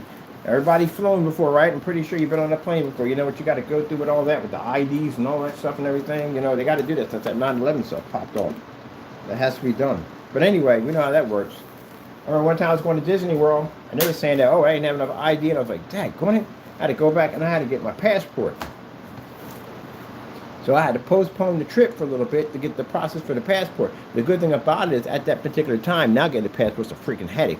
But at that particular time, you know, we really didn't have Trump wasn't in office and all that nonsense. So you can get a passport pretty easy. So basically, I knew some people at the post office. I do a lot of business down there. And they helped me speed up the process for my passport. That's how I was able to get it so I can go on my trip. Because they wanted freaking 2 forms of major ID. Can't just jump on there with some freaking non-driver's license or unstate. Now, they want freaking either driver's license or something. Either going to have the state ID or they want passport and state ID. That's what I had to do to get on there. Because they weren't going to let me on the plane. So I was like, dang, come on, man. You're going to pay all this money out to go on this trip. I can't even go because it's a passport. But then I had to realize why they're doing it. I had to realize why they do it. Because, you know, you don't want somebody walking on there with a freaking bomb taped to their chest and taking up half the plane. We don't need that crap. I don't want that crap. So, you know, I can understand that. But I was just, man, they put me through some stuff just to get that. Mind you, my ex worked at the airport. That wasn't even enough. They were like, no, I'm sorry, I don't care. You know what I mean? You got to come back with that ID. You got that ID, you can get on there with no problem whatsoever. I got to go apply for my passport. To go to Florida, to go to Disney World. But I can understand the part of it. But I was still going mad because I was like, man, I gotta go through all this. Yeah, they don't play around over there. You gotta have that ID quick, or you ain't getting on. Yep. So yeah, I know all that mess. I've been there it myself.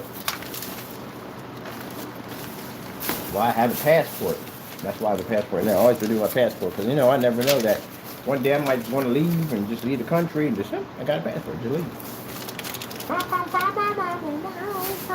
And I got my passport before all this nonsense went down, so I'm good. Now trying to get a passport is an absolute freaking nightmare. I'm glad I got mine done early. Everything happens for a reason, you know that? Looking for something here. What time we got? I gotta be out the door for something. Oh man, I swear time goes so quick. It goes so quick. Man, alright. Let me get this done. I gotta come back in. I gotta paint this guy. Because we're not doing anything today. I gotta come back in with brushes. I'm still going brushes over here. I gotta prime this guy. I gotta build the whole entire stand for it, all that stuff. I gotta go buy new glue. I got so much stuff I gotta do in this little guy from today. It's not even funny. Alright, and I'm still on the fence about my PC, so I'm trying to figure out which one I have. I did buy one. I sent it back because it didn't have the parts I needed on it. I was like, man, I can't modify this. So I had to send that back. And stuff I have to do. But yeah, you got to know what your product is worth. You got to. Because if not, you're going to basically be nickel and diming yourself for the rest of your life. You got to know what it's worth. But you got to be able to get what your product is worth. You have to prove it's worth that. That's why I had to go to forum sites. I've done dozens and dozens of forum sites. I've had beta testers and customer reviews, all that stuff. I had to go through all that stuff, man, and all the testing on all the technology. So this guy is going to sit up in his dark apartment at the end of the day and say that my product doesn't work. Well, you've been saying that about my product since I made 7s. All the customers who have my stuff, so if my stuff doesn't work, that means my promo demonstration doesn't work with the church. That means all those customers I have outside and customers I have on the other page, none of them are real, right? And then that whole demonstration with the 150-inch through the window, that wouldn't be real, and the owner was sitting right there with me. Then the screens we have in here wouldn't be real. Owner comes in and sees these screens. The people here have seen these screens. None of that would be real, right? Then I got to go down to 4 different locations with that technology and a projector. Over there, it cost me $16 and do that demonstration, so that wouldn't be real either. There you go. That's why we don't pay them any mind. That's just jealousy at the end of the day. Well, we expect people to act that way. That's what they're supposed to do. But since you did do that, and it does have a whatchamacallit about on that. It's a batch number verification violation that he just hit. Because of that, we have it on the website. And if you didn't buy from us, because you didn't buy from us, we don't have any receipts from you. And I know every customer I send this to because we have a tracking number on each one of the cans that tells us who got what. We know everybody who's got one of those cans. Like I have a barcode system. That system has a tracking system on it. So we know everyone who's got one. And if we find out that any of the customers did that, that violates that whole entire thing involving that batch number verification, which we can get you for $1 million in court now. Because it says on the website that you agree to all terms and conditions on the website if you make this purchase. It's literally on there. It's a binding contract. I just warned y'all from the door. We put this up on our site to protect us. So if a customer did send them that, we could track down the can. We could track down who sold what, where it went to, the whole 9 yards. If we find a customer that's involved in it, you owe me $1 million. You're not stupid at the end of the day. You know that. We weren't born this way. But the customer said it to him, no. And I'll tell you why. Fernando has a habit of taking our containers and printing their labels onto it. He has a habit. He's been busted so many times doing this kind of stuff. He's been doing these little campaigns. Every time we make a paint, oh, I can make this and I can make that. We've been through all this. He does it. He's just a jealous individual at the end of the day. This is what he does. How come we can't find for this or that? And that's why I said, with the way he acts and all that, but I'm just going to take the video. My buddy made a copy of it. We'll see you in Pennsylvania because that's one of the charges that we have. So we have 6 court cases coming up against him. Sooner or later, the judge sees case after case. They get to a point like, who is this guy? Why does he keep coming in here? Why are we having this problem from him? They might put a warrant out for his arrest. If he doesn't show up, you don't show up multiple times for lawsuits, they can put warrants out for your arrest. So I got to go down there right now. I got to go down to the Justice Building today, which I got time right now. I want to get there before the lunch crowd kicks in. That's why I want to be there. I got to talk to the DA about something. But yeah, I'm not worried about your little view at the end of the day, and I don't care because, again, you can go on YouTube and say, hey, my product's this, that, and the other. The only people that believe that nonsense are the people who follow you. That's basically about it. At the end of the day, my screens out here, I'm making $700 for that screen application. For that 150-inch screen, I make $700.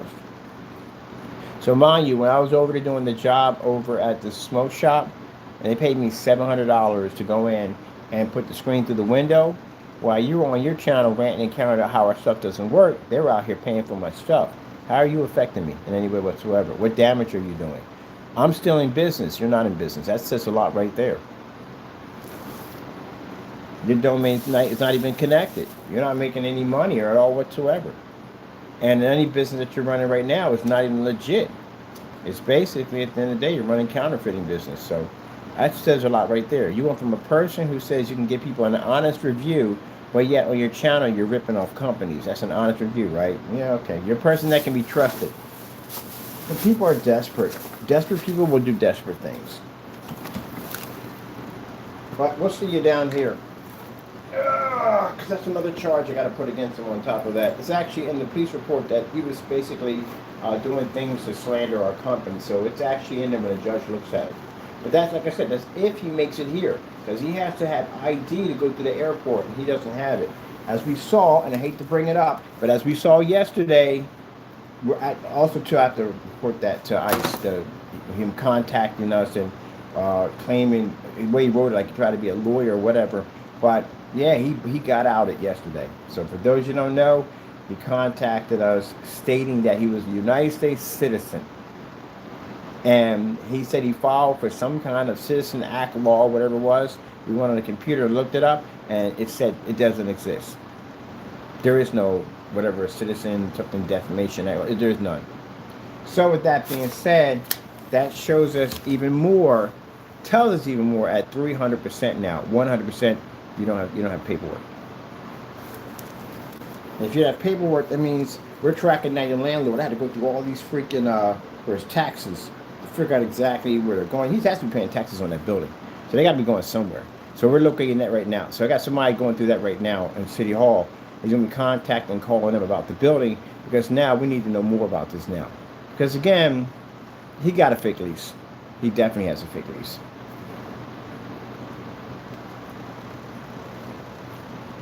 Outed himself yesterday. He wanted us to believe you're an American citizen. You couldn't even do U.S. You didn't even put us. It's not U.S. It's U period S period. That's how you know it's U.S. Not us. U.S. Which would be us in capital. Any attorney would have known that one from the door. And then the he claimed that some kind of defamation, that doesn't exist. They don't have that. They would never follow it like that whatsoever. So you were trying to use a scare tactic and trying to discourage me from going any farther with what we have here because you're a citizen. Look, my friend's a lawyer. He'll tell you right from the door. You need him to call you or contact you, because he will.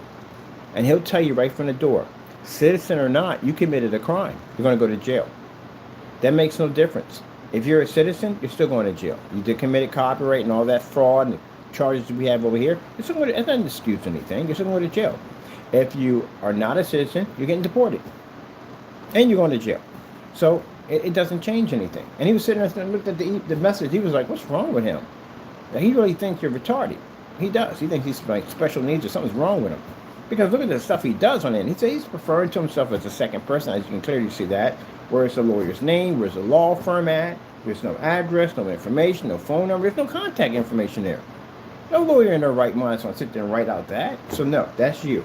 Second, again, all the misspellings, and then you have basically bad grammar, run off on sentences. There's no periods, a break off between here and there. Whew. And then you spell the U.S. as in U.S. as in us, when it's basically, as I said, U period S period. That's how you change the abbreviation of it to U.S. And then on top of that, the act that you were calling it, the next lawyers here will tell you, the act here that it doesn't exist. So that means that if you lied about that, you lied about the citizenship too on top of that. So technically, we all know at the end of the day, 100% at 300%, 500%, or 1,000%, Fernando, you're undocumented. Because you just told me again. This is the second time you told me you're undocumented. Now, today I'm going to take this message we have here. I'm going to contact an ICE unit or immigration, and I'll explain to them and send them over the text. Send it to them through email and show them basically this is what we received from you after you're in their system now 4 times. Once I get to the judge today, well, actually to the paperwork for the judge, I got some stuff coming up for Williams and something coming up for can't think of it. Fernando, I got something coming up for you guys. I'm not going to tell you what we're filing today, but I guarantee you that I can get you locked up in your own state now. I'm not going to tell you what it is. That's for you to find out later on. Let me see. I'm looking for this thing this thing over the floor. What's the remote control for this thing? This one stops it from blinking. God, let's not lose that. You have to do with the blinky blinks. I don't want to deal with the blinky blinks. Yeah, so that's what you guys are going to be dealing with. But yeah, you just told me from the door. Several people. I got an immigration attorney too. I know, and he looked at that thing. He said, "Hey, guy's not in the United States. What the frick is this?" So now they're going to do background checks on him. They're doing deep root background checks on him to see exactly everything about him. They want to know when he got here. They want to know at the end of the day if his parents are here. Where did the parents originate from? Where did they come from? In Mexico? They're digging up all this stuff now. Because now you're contacting me, buddy. I filed 4 reports against you to immigration for you using for criminal crimes that you've committed on U.S. soil and against American citizens. And you send me a message like that, posing as trying to talk like you're an attorney and threatening me with a suit or to throw me in jail. And you're going to say one of the things you said, you're a United States citizen, when technically you know you're not. And then we bust you on this. Oh yeah, now they're going to dig through your stuff now.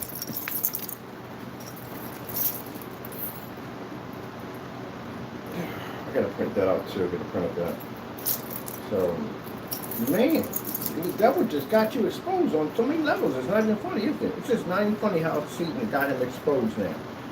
If it wasn't 100% sure, I'm sure if people were 100% sure this man was not legal, then he just made it 100% now. When people basically want people to believe that something that they're not, they'll post it right there and say, you put your name down there too on top of that. So we know it's directed to.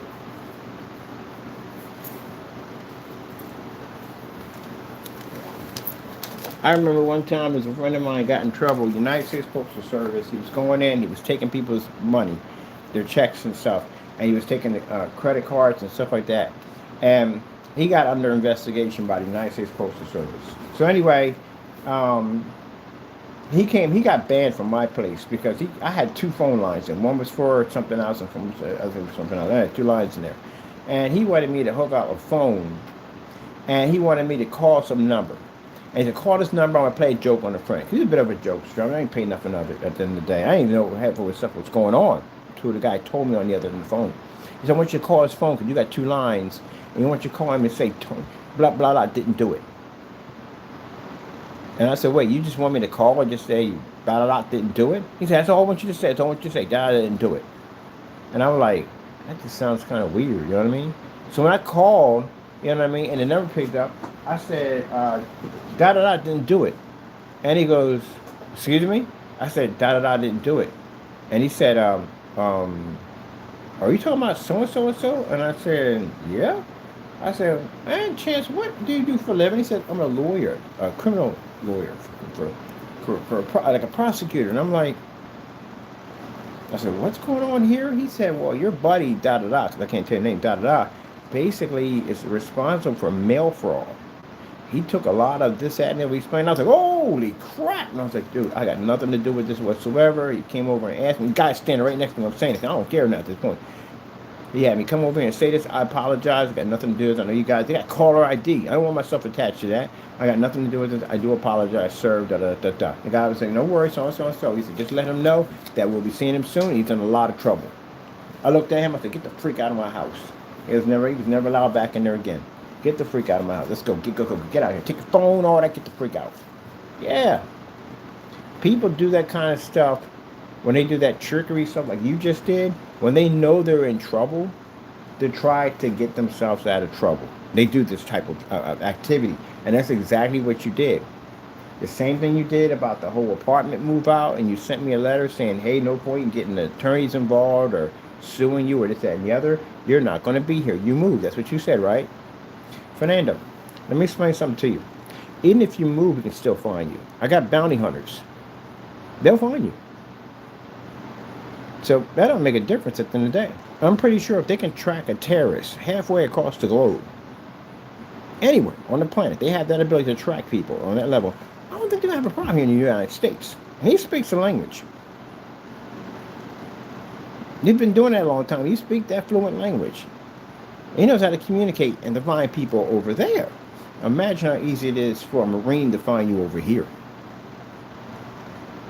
So, I don't care if you move or not. That don't make a difference to him at the end of the day. He'll still find you. Nothing at all. Oh, I got your mouth wide open. What kind of senses or tastes are you receiving?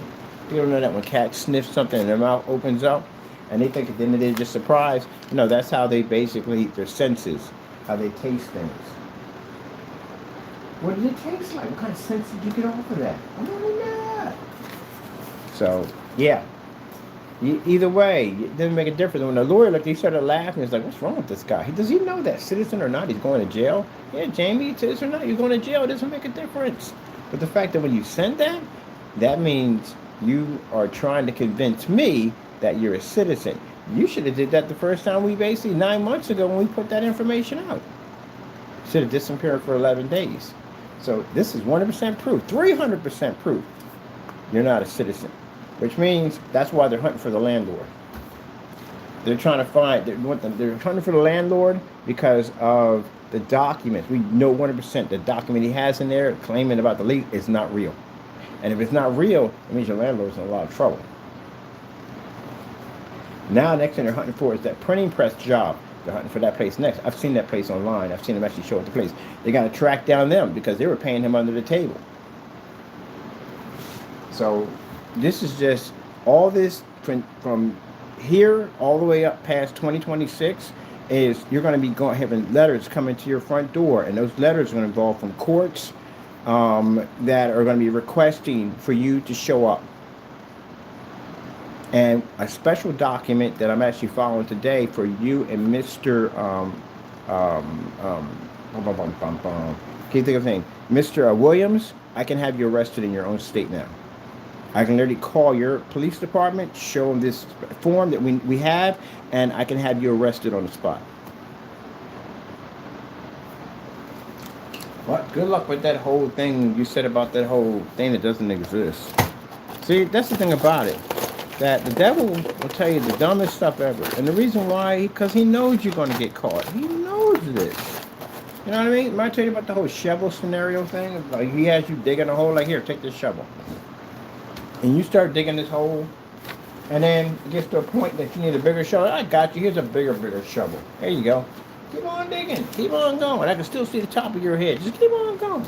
And as you go down, the shovel gets bigger and bigger and bigger until you look up. And next thing you know, you got dirt coming down on top of you. That's the devil bearing you in. That was the biggest mistake. You should have sent me that from door to door. So basically, a person who went in and filed criminal charges against you for terroristic threats, you contacted that person with this bullcrap. Trying to convince me that you were a citizen. Which means all this did, which is heighten the agencies around us to now to start digging into your history background. Because now you're claiming to be the citizen now. They're going to be digging at everything now.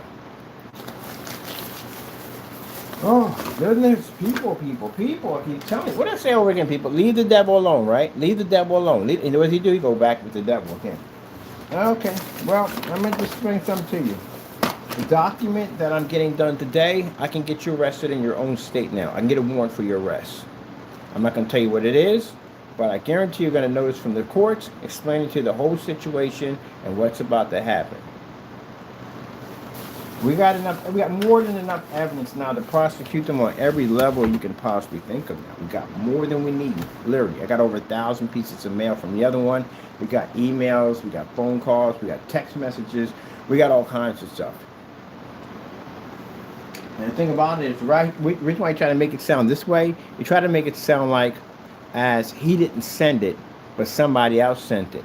Fernando, again, you have no form of understanding how the criminal justice system works. You don't. If you did, you wouldn't be doing the stuff you're doing right now.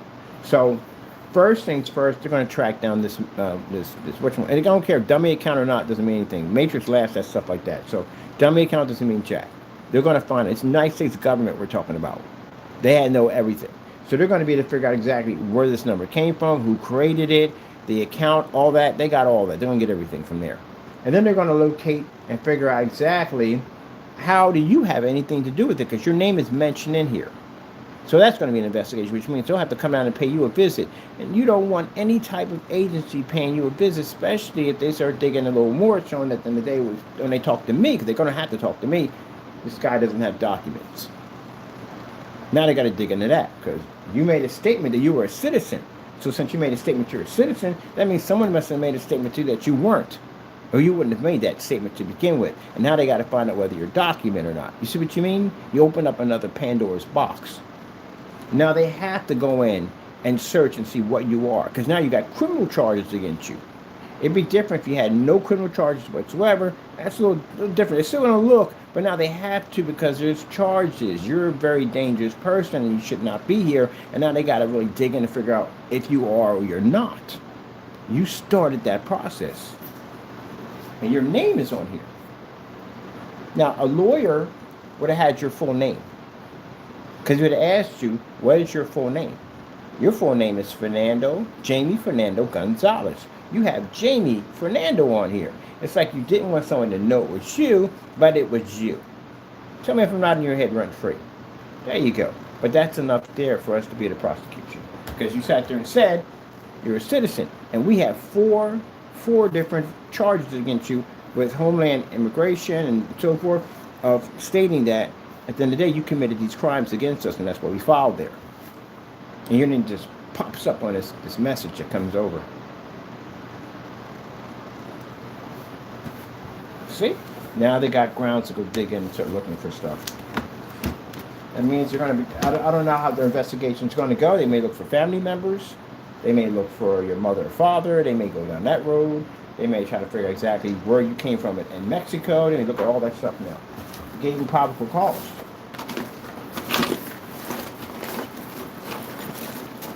Probable cause. All right. I'll find out remember for later. I'm not going. I gotta go. That's what I gotta do real quick. I gotta go pick up something. Where's my bag at? Where's my work bag? Work bag. Work bag. Where's my work bag? I don't understand. Oh, it's over here. Ugh. Really? Over with the chair. This is my little stuff actually works. So keep. Let me go this chair. Oh, let me see.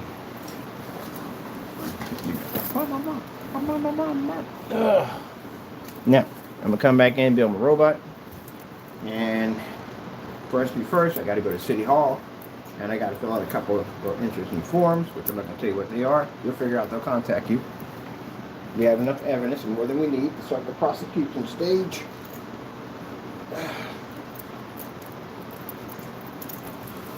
So I want you to remember, if you got in your head right now feeling that we can't touch you because you're in another state, this form I'm about to fill out will allow me to give me the ability to contact the police in your local area and get a warrant for your arrest. That's what I'm going to take care of today. And when they arrest you, we'll have you transported here. If you step foot in Pennsylvania, I'm going to have you arrested again for the charges we have here. Every single charge that we have against you that we have down here in Pennsylvania, you'll be charged for it. But they're going to bring you here regardless. See? Meanwhile, we just been on here just going back for the courts to figure out how to get you here. The main thing is to get you here. So, that being said, what I'm about to file, I can call your police department, I can get you arrested. I can have an officer come to your door and pick you up. And once they get you locked up and in custody, they'll transfer you here. Once you get transferred here, the minute you step foot in Pennsylvania, because of the charges I have on you see that prison I showed you over there? That's where you're going to be at. I told you I was going to get you guys.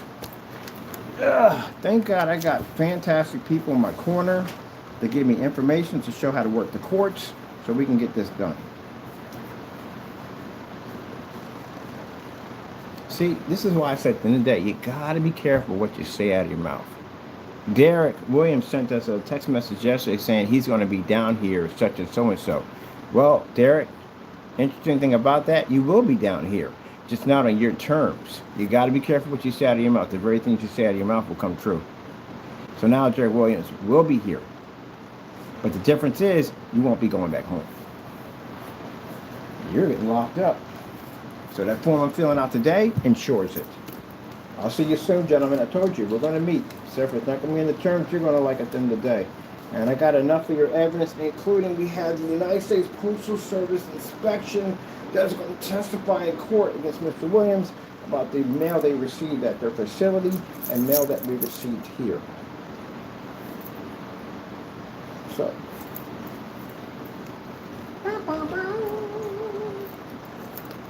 Also, by the way, since this investigation is going to be a real big one, every phone call that went through Grasshopper, I'm going to put that in there so all of them calls can be traced back to whoever sent them, and we'll see in court also. Mind you, lawsuit's going to be $1 million up. I will be suing a lot of people. A lot of people. So, like I said at the end of the day, if you sent one of those calls out through Grasshopper, and you think at the end of the day, oh, no. See, the reason why we went with Grasshopper is because they have a trace system on there. And the trace system, we can use those documents in a court of law to prosecute you. So, anyone's called that number, we'll see you soon in court. Don't get attached to your stuff, because we're going to take it from you, so you know that.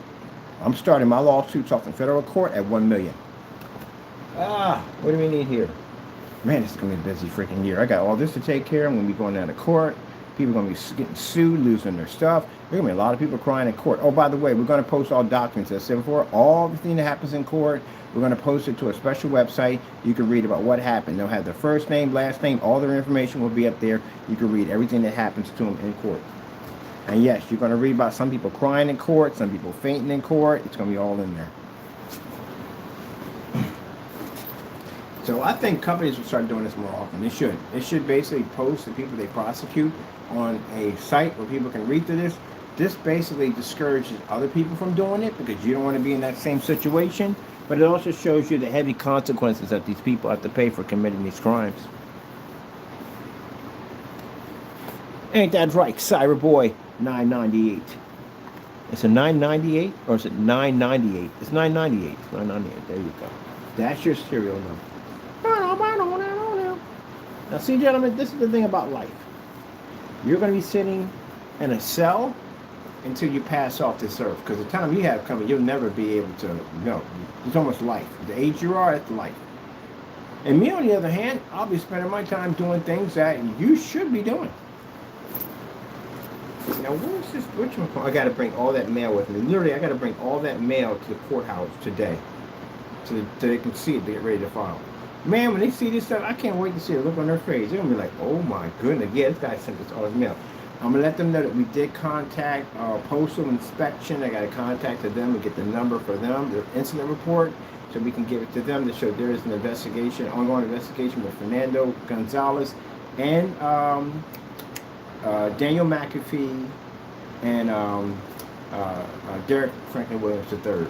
So you guys will all be added into those documents. Jeez. Well, you did it, right? You can't get mad about it. Until then, I'm going to finish my robot over here. When I see you guys in court soon. That's some of you if you make it there. If you can get past this real strict, vigorous airport policies. If you're an American citizen, question, why in the world you been in the same apartment since for that long? Because no one does that. The only way you stay in the same apartment that you just by yourself, but you got a family. Most people, the first minute they have a kid, if it's just him and her, and they have a kid, the first thing they're thinking is, we're going to outgrow this, because I'm pretty sure you only have a one-bedroom apartment. People were sleeping in the living room. I'm pretty sure you had your kids sleeping in the living room, asking them, all right, because I'm right on it. You only got a one-bedroom apartment. So you and your wife were sleeping in the bedroom, and the kids were sleeping in the living room. Well, who does that? And as you can see by the things you have in your place, you definitely could afford to rent someplace else. The thing is that you couldn't go any place else because they would ask for, you had to fill out a renter's application. And you can't fill out a renter's application because you're undocumented. That's why. That's why you never left. And the reason why that apartment became so congested and so packed is because you can't get a storage unit too. Because storage unit, anybody knows storage unit requires 2 forms of ID. Use your sister's storage unit. And when you did the painting, you did it outside. See, James, this is what's interesting about you. You'll commit crimes, right? And then when you get busted, you'll turn around and try to make it look like something that's less than what it is by doing the painting outside. It doesn't make a difference. The first initial crime is what convicts you. It's not what you do later on. It's the first. So say you rob a bank, right? They catch you robbing a bank. That first one is your conviction right there. Now say you don't rob banks anymore. Say you rob little local corner stores, and that's supposed to be far less than robbing a federal building. No, it's still the same. The first initiation is the last initiation. Anything else between that is just extra time added. I know, I went through the system and all that stuff. So it's just extra time added. It's more evidence that shows that you have a pattern. That's all it is. So pretty much, those all initial videos that we have on the site showing you doing all that stuff, whatever, still the item you have out there is copyrighted. It's trademarked. So we can still get you on that. We can show that you're running operations inside and outside the apartment now. Now, let me get what I gotta get done. Let me see, what are we taking? I gotta take, I gotta take that back over to the day. I'm gonna go take that, and I'm gonna come back and paint my little guy over here. But man, this new document, yeah, we can get you arrested in your own state. I freaking love the court systems, I really do. I got a couple of them, a few other people too, when I get done. When I'm finished with them, I got 6 more people. We know where you live at. I'm filling out these documents on you. So if anything pops up, anything, or stuff we have right now, I can get you arrested. Yeah. See, gentlemen, before I talk on camera, I make sure I research everything I do. I'm not going to tell you what this document is. And the reason why, I want you to wait until it comes in the mail to your address, so that way you can get the full effect of what's going to happen. You have to figure out what it is what's coming. But I guarantee you, that one phone call over here in Pennsylvania, I can get you locked up.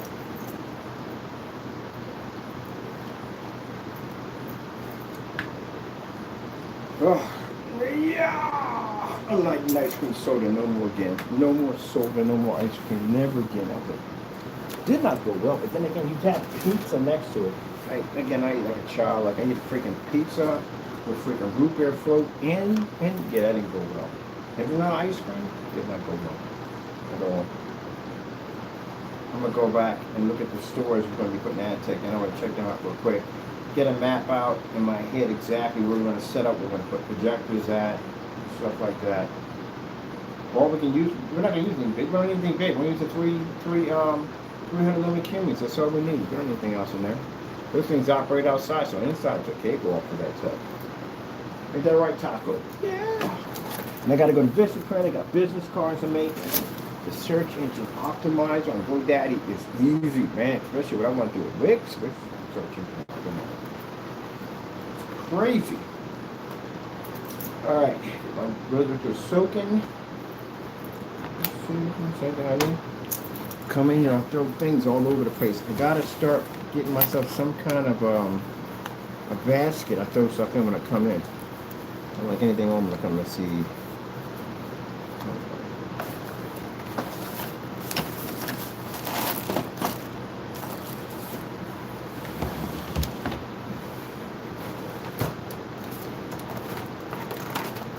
And I noticed when we were on your YouTube channel, you had no proof of your lease. I requested it. There's no proof. You didn't show any proof of your lease. You just last picture video you had on there was basically calling me racist. That was it. But you didn't have anything about your lease or nothing whatsoever. What about your state ID? Can you show us a state ID? You can't show us a state ID. You don't have one. You don't even have a driver's license.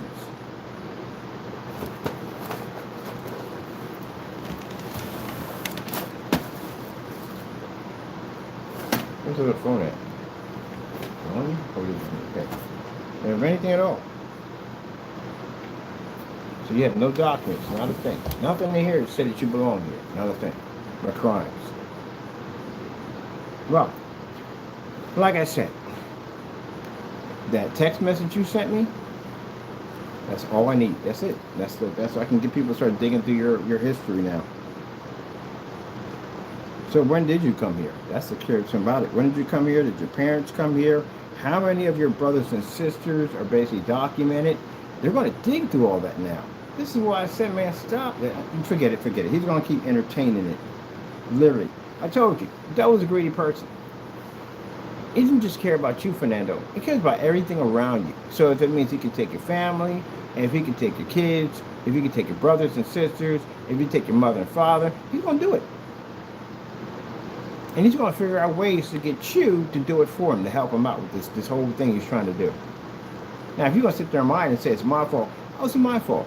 You're texting me with this dumb nonsense at the end of the day. So I'm supposed to sit here and just endure this bull crap at the end of the day? And if I do anything about it, I'm racist? That's what you're saying? So now you got on your channel and you posted these pictures saying, I'm a racist individual, but yet you're doing stuff at the end of the day to try to make like I'm supposed to be racist. I'm not supposed to do anything. So if anyone does anything against Fernando, anyone tries to fight and basically try to do things the right way, you're racist. And if you try to do things his way, then you're a violent individual. You just literally sent me a phony text message claiming that you're an American citizen and you're not.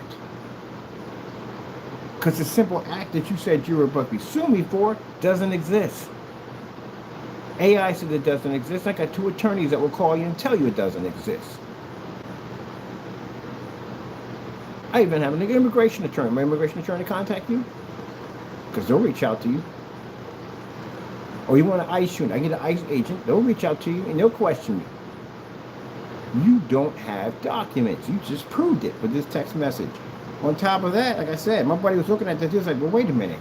When did you announce this to begin with? I said, we announced this 9 months ago. He was like, so wait a minute, why didn't he come up with this 9 months ago?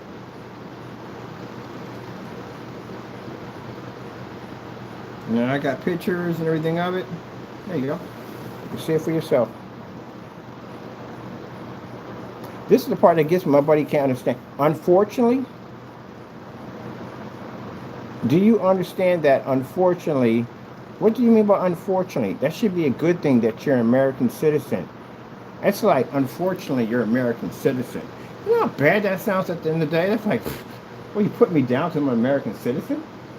What you mean, unfortunately?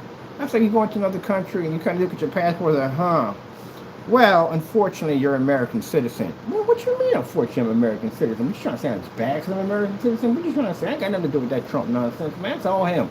That's what people would do in that situation. So why would you say unfortunately? You should have said, unfortunately for you, which would be me, should have been directing that to, that he's an American citizen. Good luck trying to prosecute this. But the problem you have here is that the fact that American citizen or not, you committed a crime. If you rob a bank and you kill somebody in this robbery, guess what? American citizen or not, you're going to jail. That means if that's the case, every single American that right now is in prison right now should be let go. Because they shouldn't go to jail because you're an American citizen. Because that's pretty much what you stated here.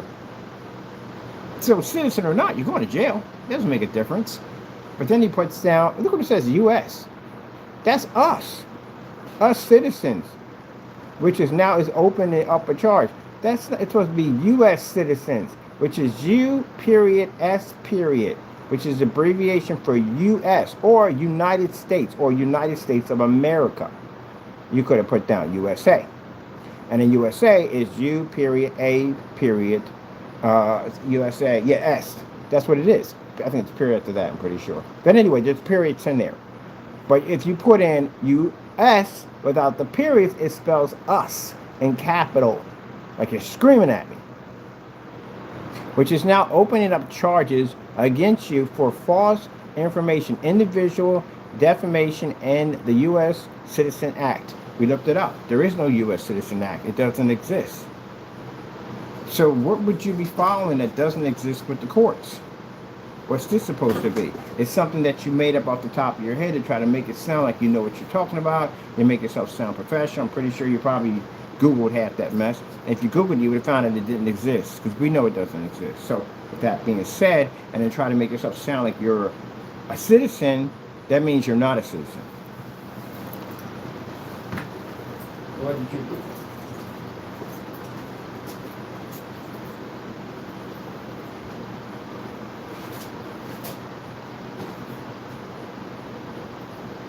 Most people, if you want to any attention whatsoever from the door, would have sat there and said, I was born here. That's what they would have said. The minute it ever came up in any conversation anywhere. You must have got me twisted the other day. I was born here. And my mom came over here, but I was born here. They would have said that. But you didn't say that at all. Your parents came over here. They're not citizens. Your timeline here, I think you came over here from Mexico and you weren't born here. That would make you basically, you were born in Mexico. You weren't born here. It adds up. It's not something we have to insinuate. It is what it is. Your kids are born here. That's different. Because you were over here, it means your kids were born here. So if you're going through, if you're making statements like this, that means that you were born in Mexico and you came over here. That means your parents came over here. When they came over here, they brought you with you because you're a child. That means you were born in Mexico. Now the timeline, what age you were when you came here, that's up to them to figure out. But we can figure that out just from the text message alone. Anyone who sends something like that is clearly basically trying to clear their name or stop any more research being done because they know that their secret got out. So I know for a fact now that you were born in Mexico. I know for a fact that your parents came over here with you, and whatever timeline, whatever age in between that, that'll be figured out in time. But we do know you weren't born here in the United States. And you proved it already, as I said before. First time we mentioned it, anybody would have sat there and said from the door, oh no, buddy, I was born here, blah, blah, blah, blah. That's what they would say, right there from the door. Anyone would say that, anyone. You never mentioned that. You just said on your camera that we're trying to deport you. I'm being deported for an honest opinion. No one said anything about deporting you from the beginning. We said that we have to find out whether or not you have documents because we need to make sure if you get deported, we can still charge you with the crimes you committed here. That's what I said. I got it right there on camera, me making a statement multiple times. But you twisted up what you wanted to be. Now you turn around and say that I'm racist. Because I'm racist because we are prosecuting you for the crimes you committed in United States. And the report we show with ICE clearly shows report crime, not report a human being, not report a person, report a crime.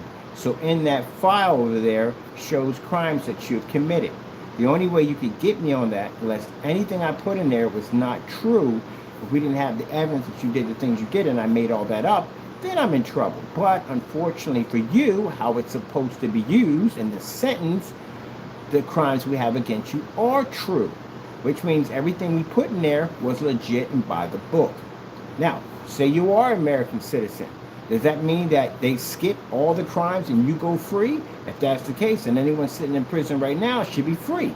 So that means no American should be charged for committing a crime openly out in the street, because if you're not going to be charged for it, why are they sitting in prison? So, citizen or not, you're still going to go to jail. Doesn't make a difference. That clears nothing at all whatsoever. email you just sent over to me saying, or text message saying you are an American citizen. Why wasn't that statement made the first time when we made the accusations 9 months ago? You never mentioned anything. You disappeared for 11 days. I checked the account. We documented everything on that. This is something you just came up with a fast scheme because you saw me online filling out the paperwork. We told you we did this already, but you thought I was lying about it. Did I lie about a process server beating on your door? Did I lie about that? I said I went to the CCB, filled out the forms, and the process server was there, right? All right, then you should know I'm a man of my word. What I say, it's going to happen, right? Okay, then. With that being said, having that experience and knowing that, if I tell you that we file and I'm showing you the file number, we think I printed all that up and that was fake? Jamie, well, I'm not you at the end of the day. If I have a document, it's the real deal. So you saw me fill one out, showing at the end of the day the information we put in there. Why was that done? It was done to show that the information we put in there was by the book, nothing was lied, nothing was tampered with. We did exactly as it was supposed to be done, which I can use that in a court of law against anyone if they decide to make a statement against me that's not true and follow with lawsuits behind that. I back myself up 24/7. That being said, from the door, when you sent that over, you try to make it sound like in the text message that you were an attorney. The problem you have here, as always, there's no attorney information, like the address, phone number, fax number, the name of the attorney, the firm of where the attorney represents. There's nothing there. Another thing, too, again, no attorney's going to make that kind of mistake on the U.S. Run off on sentences, no periods, and bad grammar. And then on top of that, to add with that, the statement that he's making, what he's supposed to be prosecuting me for, is completely fake. You're not a citizen. You just told me again. So that means now it has me thinking, when did you come here? So that means if you're going through all this at the end of the day to prove that you are a citizen, that means when your parents came here, they brought you with them. What age you were, I don't know. But I do know for a fact that you were born in Mexico. If you were born here, you wouldn't be fighting this hard. Anyone born here doesn't fight that hard. They don't have to. Because they know they have rights. That's why. If someone were to walk up to your kids, an ICE agent would walk up to your kids and say, hey, they're going to, oh, heck no, get out of my face with that nonsense. They can get bold with them at the end of the day. Oh, yeah, whatever. Oh, yeah, I'll see you in court. They can do that. You know why? Because they were born here. They have a right to say that. You, on the other hand, if an ICE agent walked in front of you, you couldn't even look them right in the face. You'd be scared to death. Because you know that you don't have proper paperwork to be here. But anyone who has paperwork will get up and there's one guy was being attacked by an ICE agent and another guy who got up in his face. They attacked him, but he got up in his face. Yeah, I'm a citizen. I was born here. I was born here. You didn't say that at all, period. So now the big question comes in because of the text messages that when did you come here? And in Mexico, you were born in Mexico. That clearly states you were born in Mexico. So your parents came here, and you came here with them. You weren't born here. So there's a question there about your wife, so on top of that, maybe she is citizen. You could have met her when she was over here.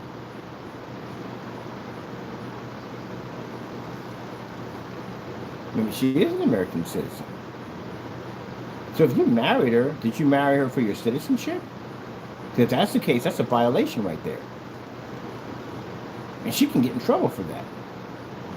See, that's the Pandora box you opened up. That's the investigation now to go through. Because the odds of you two coming over here as a couple, unless you came over here as a couple, both of you together came as a couple, that's another possibility. You two could have came over here as a couple. Maybe your parents are still in Mexico and you guys came over here instead. That's a possibility. Or, other possibility scenario could be that you came over here with your parents and you met her over here and she is a citizen.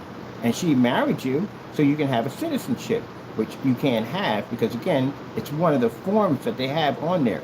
It talks about false marriage and, what we call it, that's another lie on the document. But it's actually one of the charges in there, which means if we find out that that's true, that she is citizen and you're not, that means we could file that form today.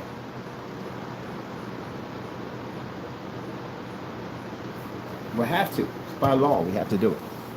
So that doesn't have anything to do with whether or not we're trying to get her in trouble. It has nothing to do with that. We have to follow. We literally have to. Because I can get in trouble. Kid will come up in court like, did you know that these two, or someone's like, look, man, we just prosecuted him at the end of the day. That's all. I don't know much about that. He said, yeah, but you could have put two and two together. See, I'll be on the stand getting prosecuted. Oh, heck no. I'm not going down for something for you at the end of the day. No, we had to follow that. But hopefully when they find out, no, forget it. It's bad either way. It's just bad either way. There's no good out of anything out of that. So you can take that any way you want, Fernando, and say, oh, he's racist at the end of the day. Yeah, I'm racist at the end of the day, Fernando. And I'm supposed to be racist at the end of the day, and you literally just sent me a text message telling me and try to make me believe that you're an American citizen. On a charge you're supposed to be hitting me with that doesn't exist. How does that look for you right now? It's almost like the receipt we got from you where you described yourself as another person. You're banned. Crow says you're banned. Who the frick are we talking to now? Are we talking to you? Or are we talking to him? Who are we talking to? You got something going on, ain't right? The first time we got fake lawyer papers from you, and fake landlord papers from you. See, when you've been spending your life playing hide and go seek, you think of all kinds of clever ways to try to fool people and make you believe you're something that you're not. The only problem is that every once in a while you're going to bump into somebody who can see through bullcrap. We see through bullcrap. And I'm pretty sure when you sent the text message over, you really believed that was going to work, or you wouldn't have sent it. The only problem is you just got yourself in more trouble, because now they really got to dig in and figure exactly what's what. Now I'm thinking like, okay, so when did he come over? When did he come over? He come over with the parents, and he's married. So was she here first? Did she come over and you meet her over here? Maybe she has citizenship. And then he probably feels he has citizenship because he's married to her, and her citizenship passes over to her. But no, it doesn't. That's against the law. She can be charged with that. It's a false marriage.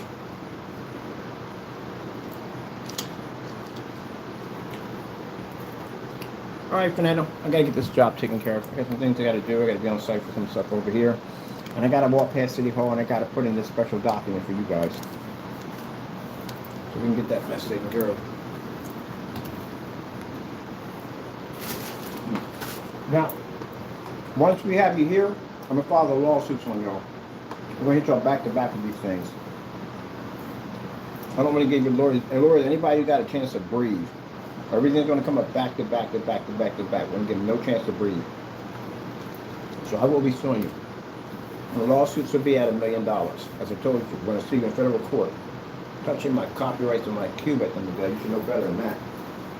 And then for the lighter stuff that you've been hitting me with, the stuff involving like the suckers, I'm going to hit you in small claims court at $12,000 a pop.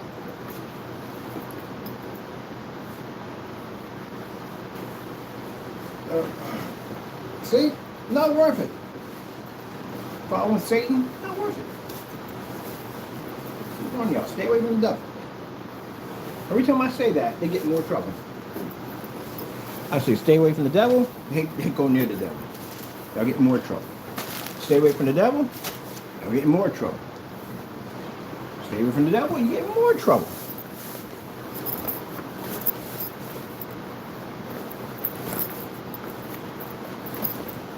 Right now, you're mad right now. And the devil's talking to you right now because you know he can get you in more trouble. What are you mad about? You're mad because you went on there, you listened to Satan, and you got caught, and you got exposed, and you got embarrassed, which he loves to do to you, and you figure at the end of the day, I'm going to do something to him to get back. So you're going to get back revenge on me for something that you did to cause you to end up in that situation. That'd be your fault.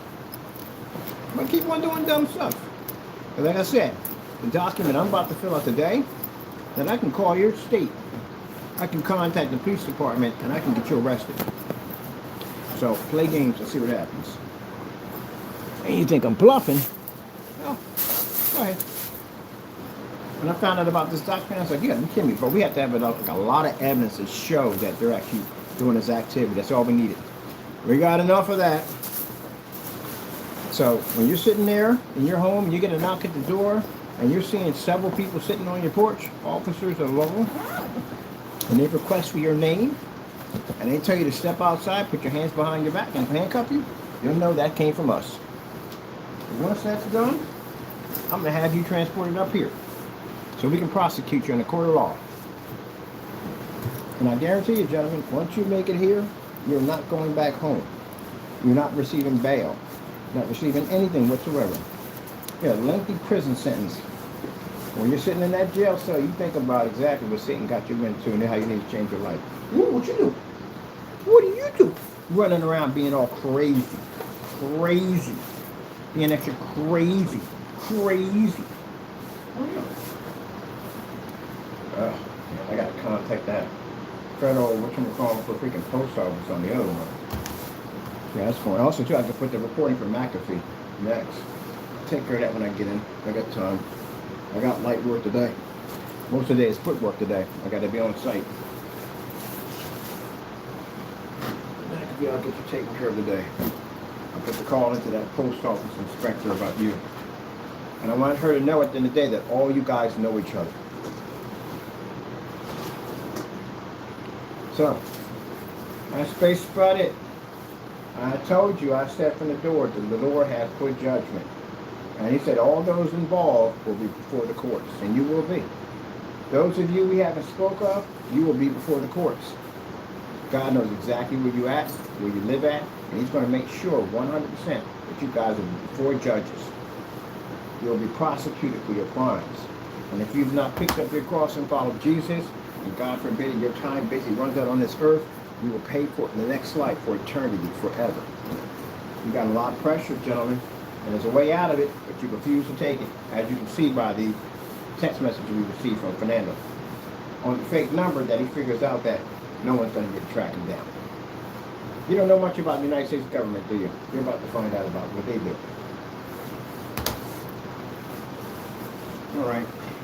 All right, robots. We should be back to finish your modifications. I got to figure out how to do it. Oh, no, we can't do it that way. We can hook it up that way. I put a rocket pack. I want to do a rocket pack on you. I wonder if I probably could do a rocket pack on you, baby. I want to do a rocket pack on you. Give you one single rocket. I think one single rocket would be hot. I'm going to use the cloud. Whoa. That would be hot. The fans with the cloud system blowing around like you put them at the beep by the launch. That would be sick. All right, robots. You shall have your time. And now this robot build, I'm building more robots. I've actually ordered a bunch of scrap boxes. I didn't even know you could get scrap boxes. It's just a whole bunch of miscellaneous stuff. People do sell it. Thank you so much. Like cats and stuff and just junk. They just sell you big piles of miscellaneous junk. I'm going to use it to make my own robots. We're going to make background scenery for them and everything. And since we got technology, I can put a projection screen right up against it to show scenery behind the background. Like one actually running, you can see bullets going past it. Oh, we're going to perform these machines. We got the village to build, now we got the machines to build, we're building a new PC, we're putting in new screens, we're putting in a fish tank. I got to be on site pretty soon to show off the new technology. AdTech has its platform. New website being built by GoDaddy. See, that's what I'm talking about. See my future? Bright. Because I serve God. See your future? Dismal, destruction, man, darkness. That's where you're at right now. And you can fix all that easily. Serve God. That's what you do. Pick up your cross, drop your pitchfork, and pick up that cross and follow God. But if you don't, keep in mind, your time, gentlemen, is shortening. The devil is going to finish what he started. That's what part you understand. All the stuff that you do at the end of the day is Satan, at the end of the day, about to finish a job, trying to finish the job. So you better. One person, on the other hand, which I can't say much about, that advice is not for you, unfortunately. You did something, and I hope the other one didn't do the same thing too. You did something that was pretty bad. Like I said, the word hallelujah, it's a dangerous word to say it the wrong way. It's the absolute highest praise that we can give our Lord and Savior, Jesus Christ. and you did something disrespectful with that word. A disrespect to that word is a disrespect against the Holy Ghost. And that's an unforgivable sin.